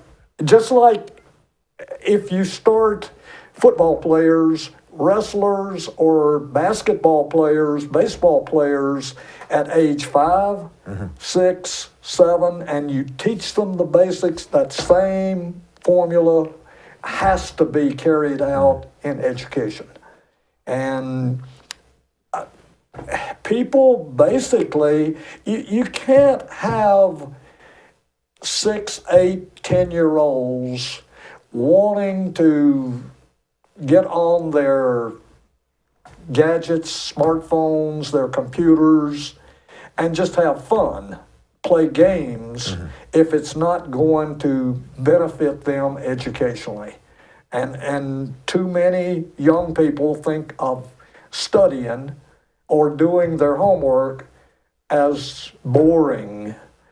Somehow you've got to make it interesting. On the other hand, now I love U.S. history, government, geography. I had maps that were puzzles when I was 6, 7, 8 years of age.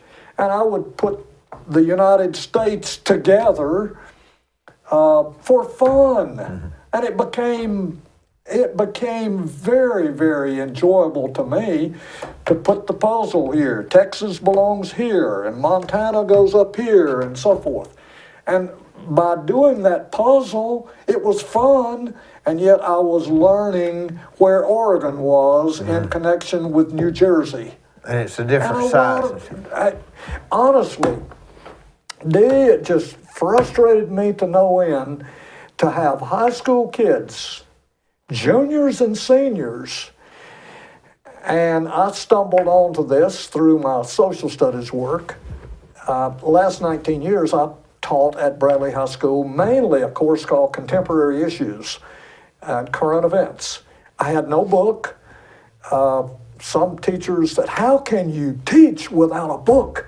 Well, you have newspapers, you have magazines, and you have the internet, and I taped stuff off the news, and we learned from that. But I stumbled onto this. Some of our landmark places. You go into a typical, any school, good schools, and ask a typical junior in high school, what state is Mount Rushmore in? They don't have a clue. Ask them what state the Grand Canyon's in. They don't have a clue. I mean, it's just horrifying. And ask them where the Statue of Liberty is. Where is it? They couldn't tell you, could They can't tell you. They don't know unless they have traveled and been there. But the majority will not know. You know, you ask them all of these various landmarks. So I just wrote down, printed, not computerized or anything, just got a piece of paper and listed maybe 25 different landmarks. Everglades, Florida. They do know where the Great Smoky Mountains are. Yeah. That was... You think we're raising a bunch of people that are not as obviously. What's going to happen in the future? 20, 30 years from now? Just everybody rely on artificial intelligence? I fear. You know, we are hit between the eyes often with how much stronger schools are that put more emphasis. Like, I mean, our rivals, Chinese schools, Japanese schools, even a lot of European schools, they go to school longer, they have more rigorous work. I mean, they really are pushed.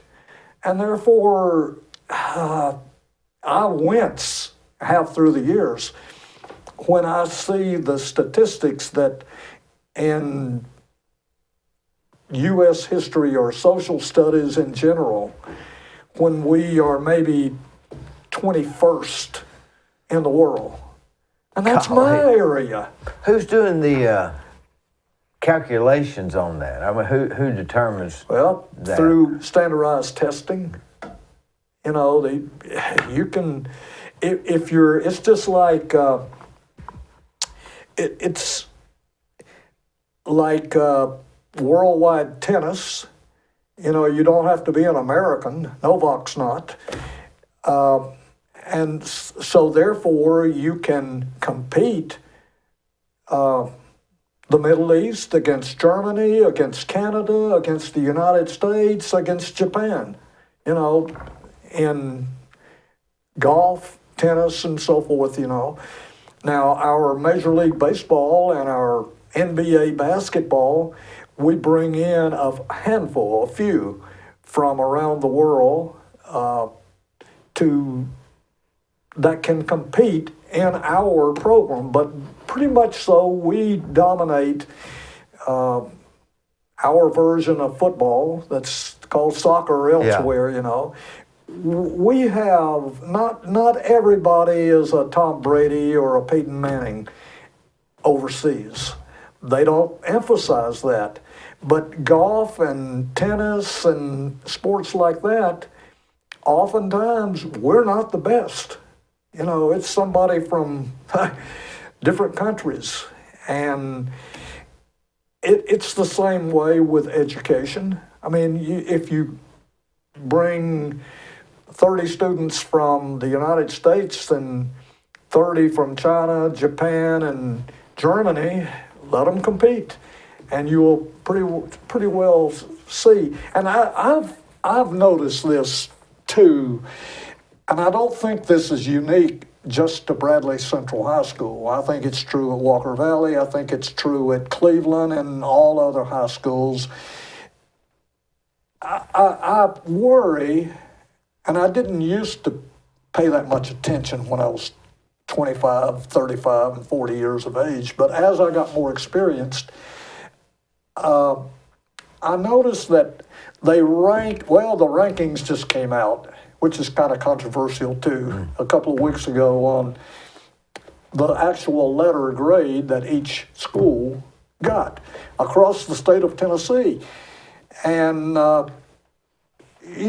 don't worry about the upper 20% of Bradley's student body, of Cleveland student body, or Walker Valley, or anybody else. It's that other 75 or 80%. They sometimes buy into 4 years of high school, it's going to be fun. And I'm just going to do just enough to get by. Therefore, they're not very well educated. And if they take a standardized test, the 75% on the lower end, and I'm talking in some cases B and C students, they pull the upper 20, 25% down. And it reflects against the entire school. Oh, I see. But You almost have to throw out the upper 20% and the lower 20%. almost all schools, top 15 or 20%, they're going to do well. I mean, just because you may graduate from a very rural high school that is not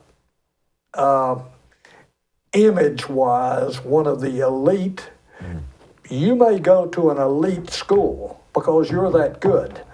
But overall, if you get away from that top 15%, 20%, those students may struggle at the college level. And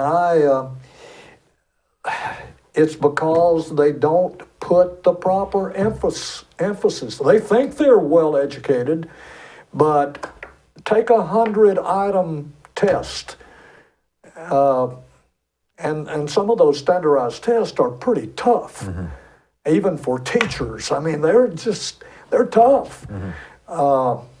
And unless you are really, really prepared, it's going to show. It's just going to show. But nevertheless, we take great pride. The top 15, 20, 25%, hey, America's in good hands. But overall, we've got some ground to make up. Let me just put it like that. What do you think about in local here, combining the city and county schools? That's a big topic right now, isn't it? Yeah, Mayor Davis tried to emphasize, I'm just throwing this out for talk. I don't see it coming. I mean, I don't care who proposes it. Things are just too firmly entrenched. It's true, you have some duplicate services, but you also have jobs and you have a power structure there. And Cleveland and Bradley educational power structure is not going to give up that power, the positions, very easily. It's going to be that'll be an uphill battle, won't it? It sure will be. It sure will be. I don't see it coming in the next few years. I mean, and Mayor Davis is saying, and he's correct, if we're ever going to do this like in the next 10, 15 years, what's wrong with right now? We have a vacancy in Cleveland City Schools directorship. Dr. Dyer's already on the job in West Tennessee.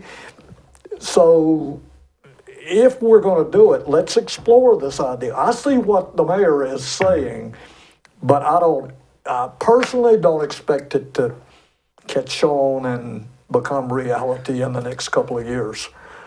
it seems to me like there's too many people that are, for city schools or county schools, or I mean the old timers that have went to Bradley. They're just not gonna. They're not gonna give that up. I don't think. Jeffrey Garrett, back, anyhow, he treats us. He enjoyed sitting around in the social studies office, just like we've been doing, but just a shorter period of time. He would drop in for 20 minutes or so before school, sometimes every day, and listen to Bill Bates and me and Jack I had Harlow. Bill Bates.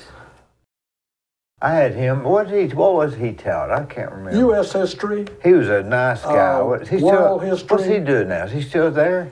He's retired and living. See, he married T.J. Kaywood that we were talking about, his daughter Anita. I didn't know that. Bill Bates and David Kaywood are brother-in-laws. I didn't know that. I'm glad I'm leaving one little bit of local information with you. Well, I tell you what, you can't talk about anybody in Cleveland, can you? You can't. No. There are so many connections. Cleveland and Bradley County has done so good at raising kids for years. I hope it continues, and maybe it is. Maybe it's just not like it used to be. Maybe that doesn't mean anything, really. Talking about, you can't say anything. When I guess you were already. When did you say you came to Bradley, Gwen? 07, fall of 07. Okay, that was coming in with Johnny McDaniel? First year, yeah. Yeah, that's what I thought. Okay. Johnny Mac had come from Florida, but he attended Lee and had connections with the Tomlinson College and all in his youth, in his younger years. And he was at Lee when I was coaching basketball there. So he knew me, but I didn't know him. And so when we got acquainted with each other, reacquainted, I guess, when he came in 2007, he listened to me talk, which is just normal day-to-day stuff, like we've been, whatever you want to talk about. And he, through the first 2-3 weeks of his first year at Bradley as principal, he picked up on the fact of, and he knew that I had been a long-time teacher from the 60s on. And he came to me and said, hey, sometime when you have an hour or maybe hour and a half after school, drop into my office and let's just talk. And I said, sure. And what he wanted to talk about, I could give him who this person was in connection with this person. Are they friends or is this somebody's son-in-law? Right. And just cut through the chafe. Mm-hmm. And I early on became somebody that he could trust.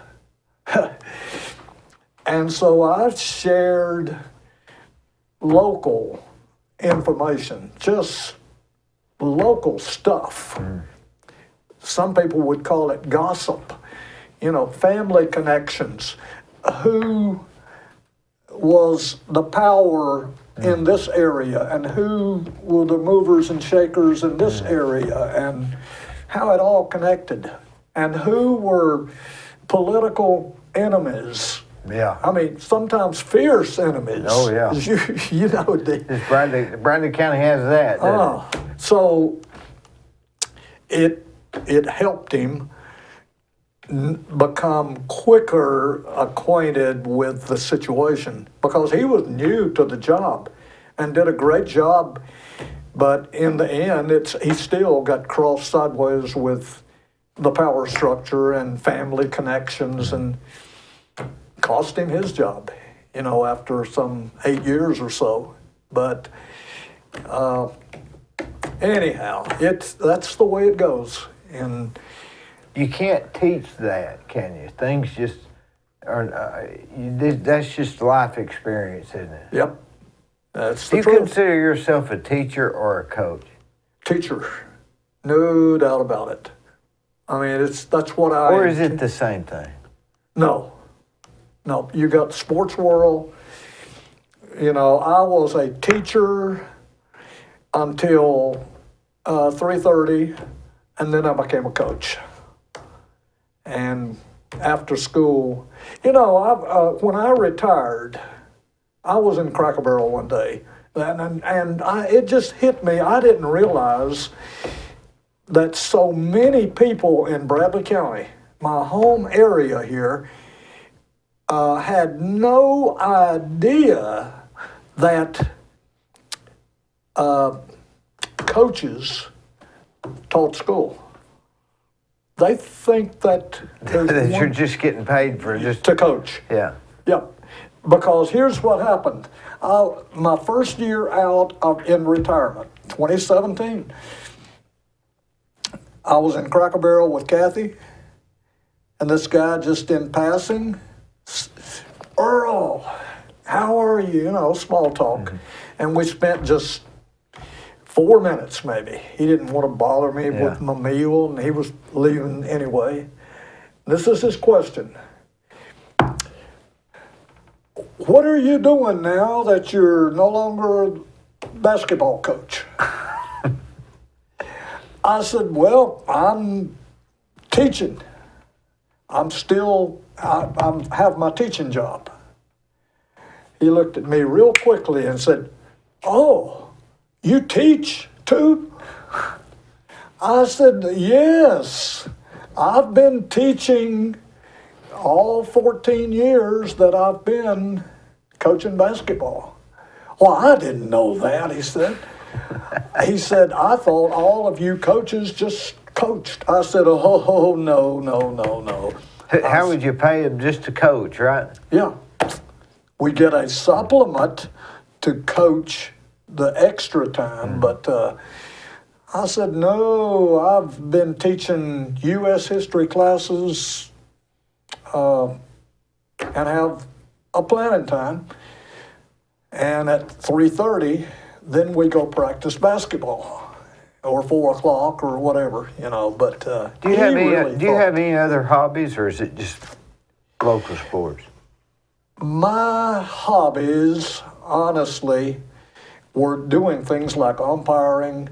Mm-hmm. I did that for 34 years, and I enjoy reading. And I still work out with a personal trainer twice a week. Where at? Lori Nichols, her husband Larry, he passed away a few years ago, but they developed their own machines called True Line, and she's located across the street from the woolen mill, the old woolen mill. Isn't that where Hannah is? Okay, it's 1 block from from Body Hannah. by Hannah. Yeah. I go by that every time I go over. So Nichols, is that Larry Nichols? Wasn't he like in his mid-70s? Mm-hmm. Or is that the same? Am I thinking the same one? Yeah, Ray. He had sons named Ray. Yeah. They at one time were at Bradley. He got crossed sideways with some of the Bradley football coaches. They weren't doing things the way Larry wanted weightlifting done. Is the issue. Yeah. I knew all about it. Yeah. And I got along great with Larry Nichols, but he switched them to Cleveland, and But Lori knows her stuff. She's a former fitness competitor back in her younger years and so forth, So I got to the point, just like we were saying a little while ago, where you've still got to do something. Because I was a coach, I was always running. I would do some machine work and so forth in my 30s and 40s and 50s. And then when I got out of coaching, I kept running. But then when I quit with the road races, 10Ks and 5Ks and that sort of thing, and just practice running, I used to run 5 miles a day most days, and then one day a week we would do 3 or 4 of us get together and do what we call our long run and do 10 miles. I've never been into marathon. That to me is drudgery.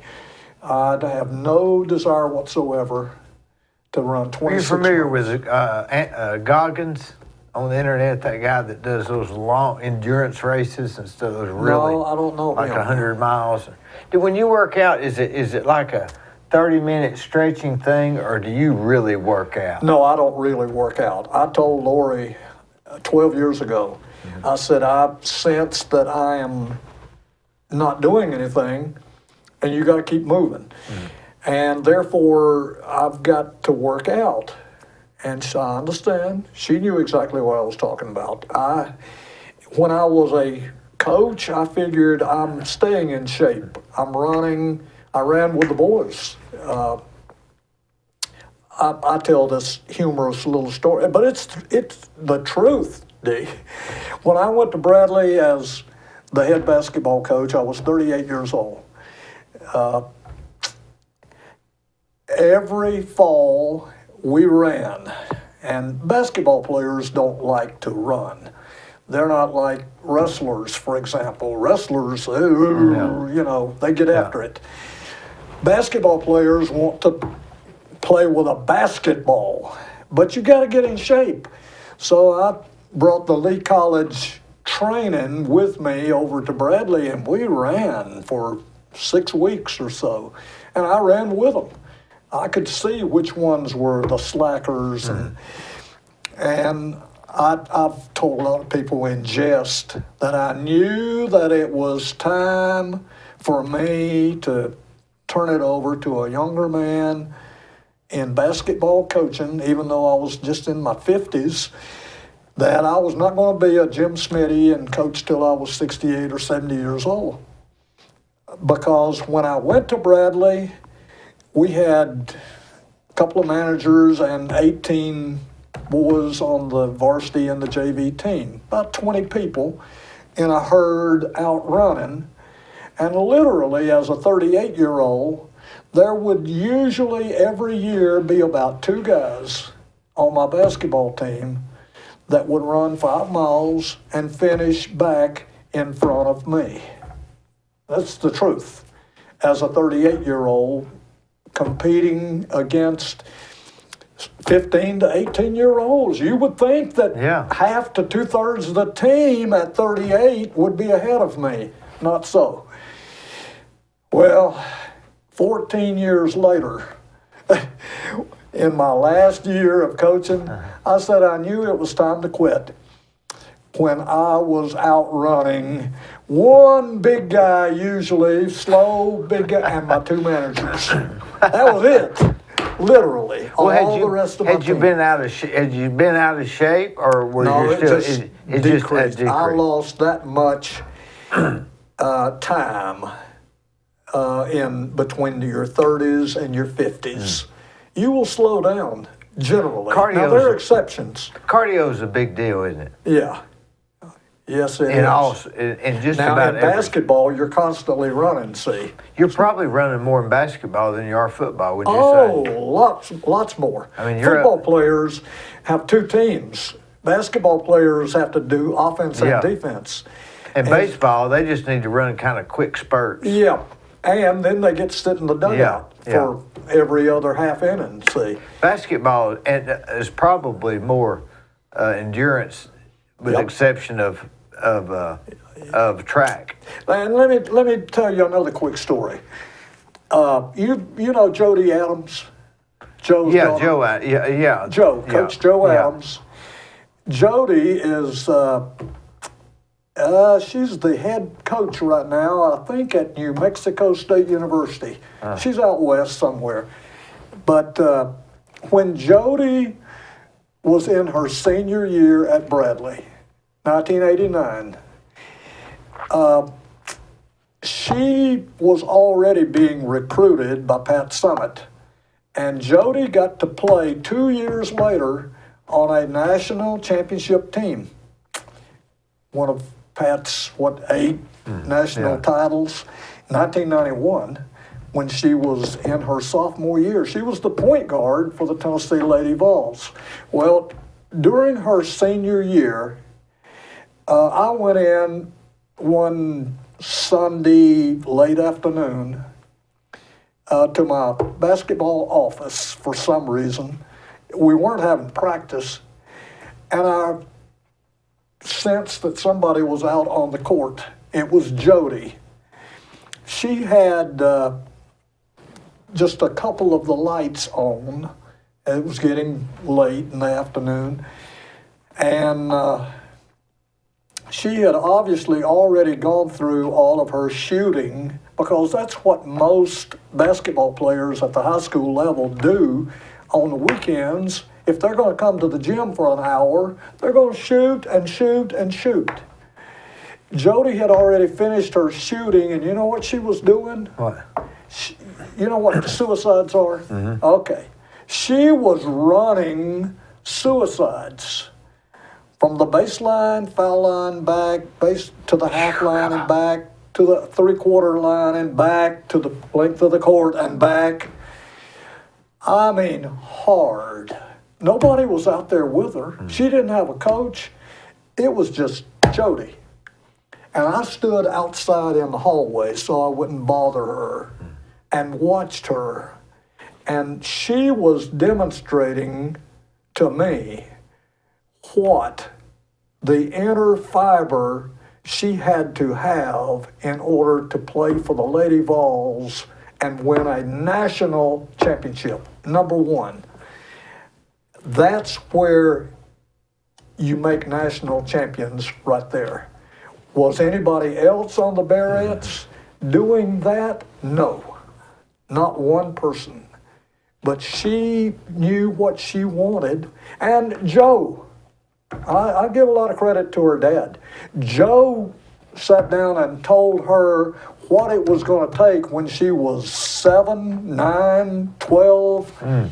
It didn't just happen in 3 years of playing at Bradley for Jim Smitty. It was already there, and she just took it.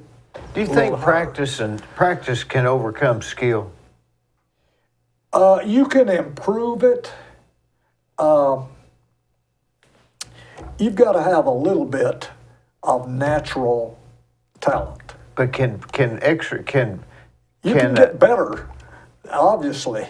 But can a person that's got natural talent, does he always win over the person that works harder to get good? The person who works harder, if they've got reasonably good skill, that will to win, that I'm going to be number one. You think that'll overcome natural ability? Yep, I do.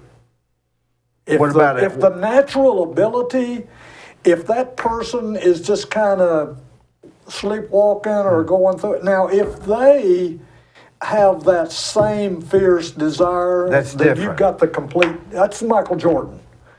You know, that's Novak. They have the natural ability and they have that will to be number one. You're not going to overcome, you're not going to get ahead of that guy. I mean, that's the way it is.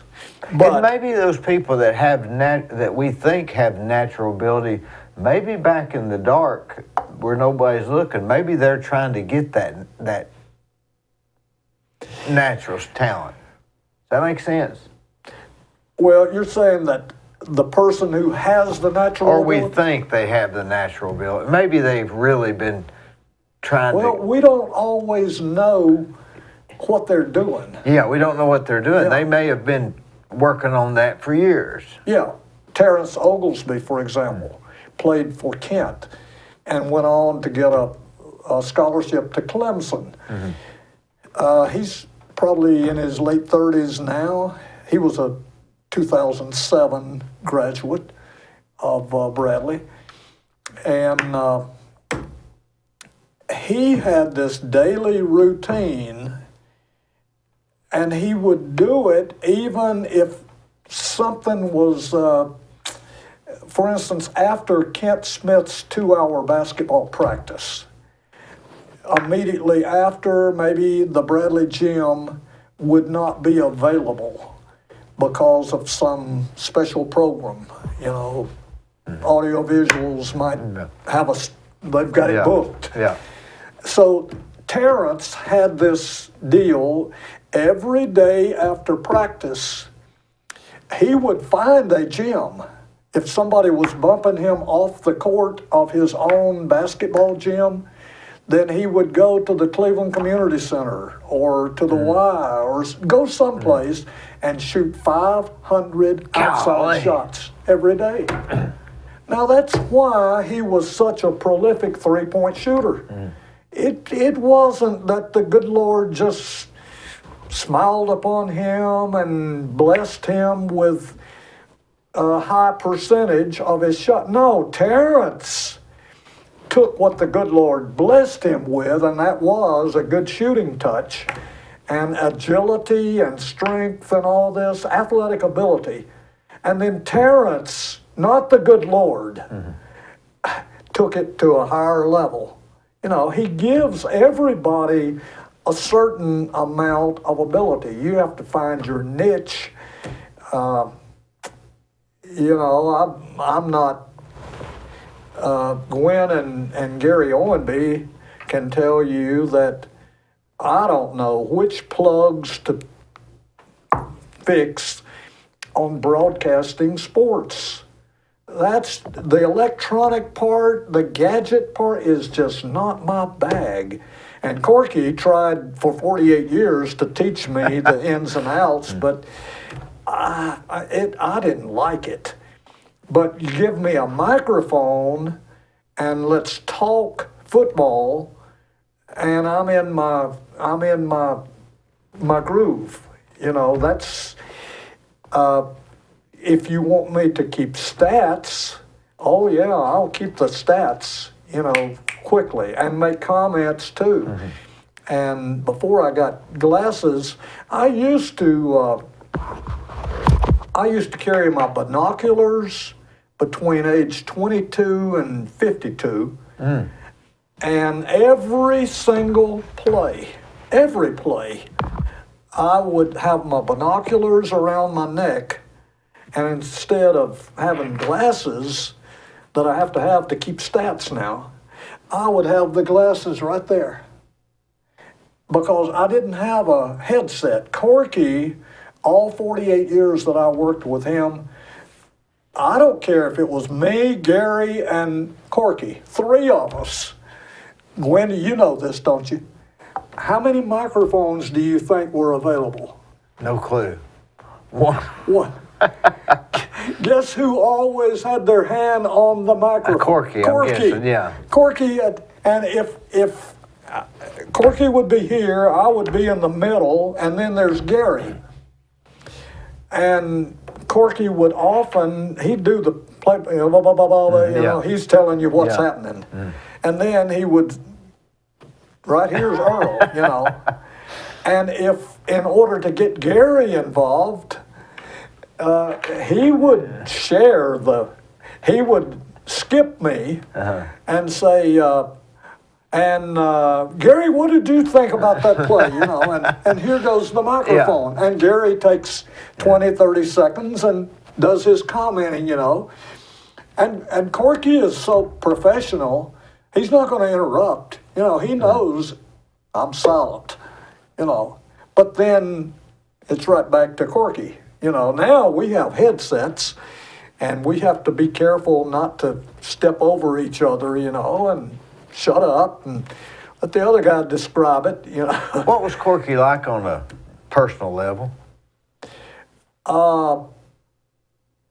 Corky, when we traveled, loved to talk, but talk about pleasant things, not controversial. Now he wouldn't mind if it was just me and Corky or me, Gary and Corky, and we wanted to talk about the merger of the school systems, and it's controversial.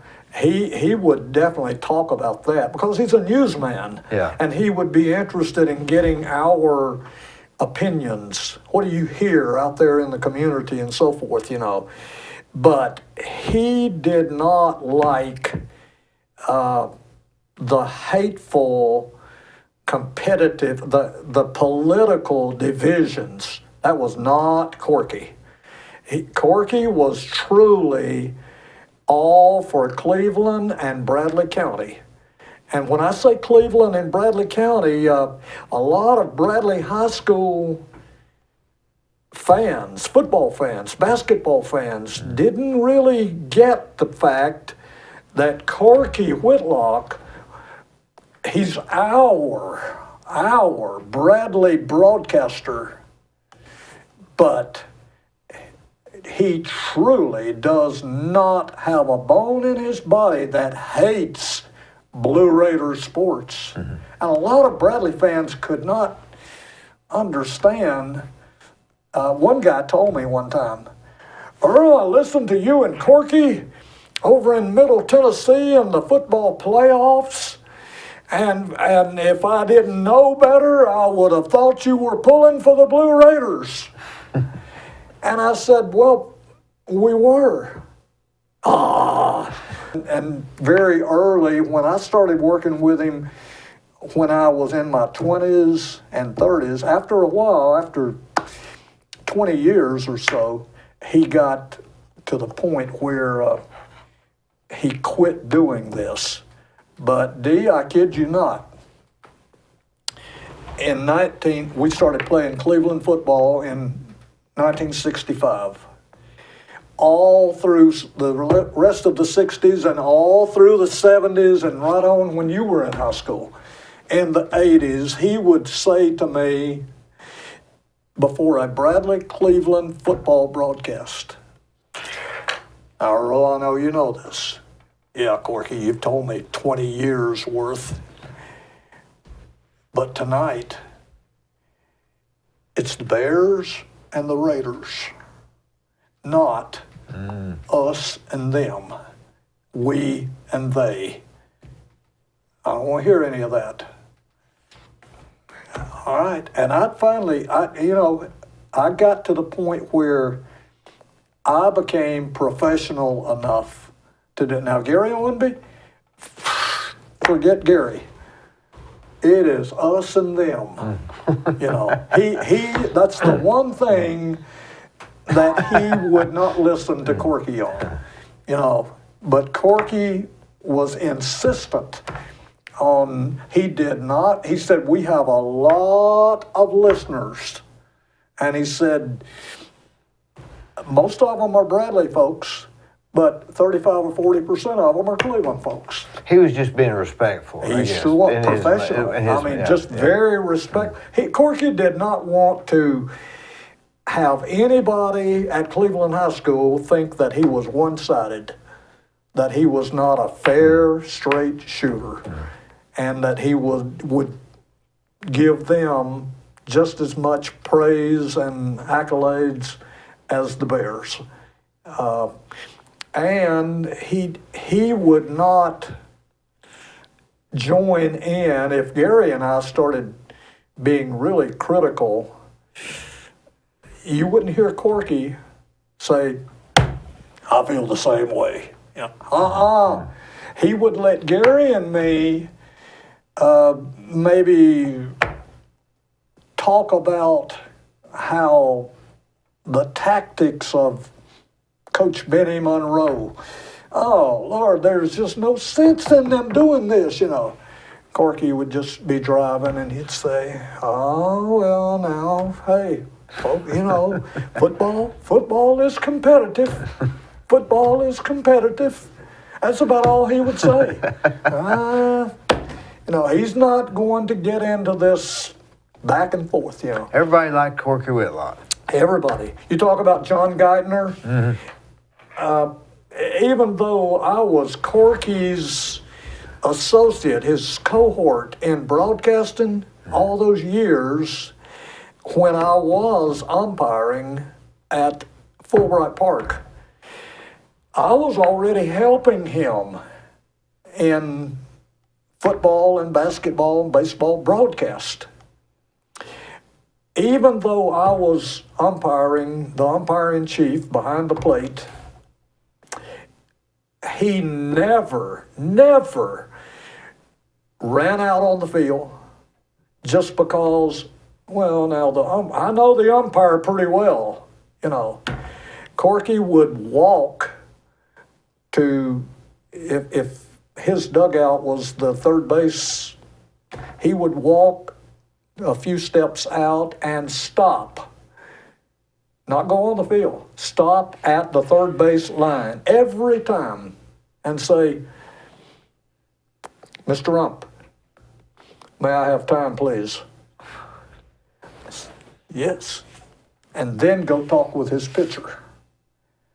A lot of managers, coaches at that level, even high school, they are assuming they will charge out of the dugout, wave their hand and say, "Time," not even acknowledge you. It was no "Mr. Ump," time, and in the same process, not even break stride. They're headed for the mound to talk with their pitcher. It's just assumed with a lot of coaches, not with Corky. That's why he was considered a gentleman in the broadcast booth, on the baseball field coaching 12-year-olds, and how he treated umpires, or if he was covering a Board of Education meeting, if he had a question to the superintendent of schools, he'd raise his hand and ask. And nothing, he would not. I look at sometimes how we have deviated in the decorum of the House and the Senate at the U.S. Capitol.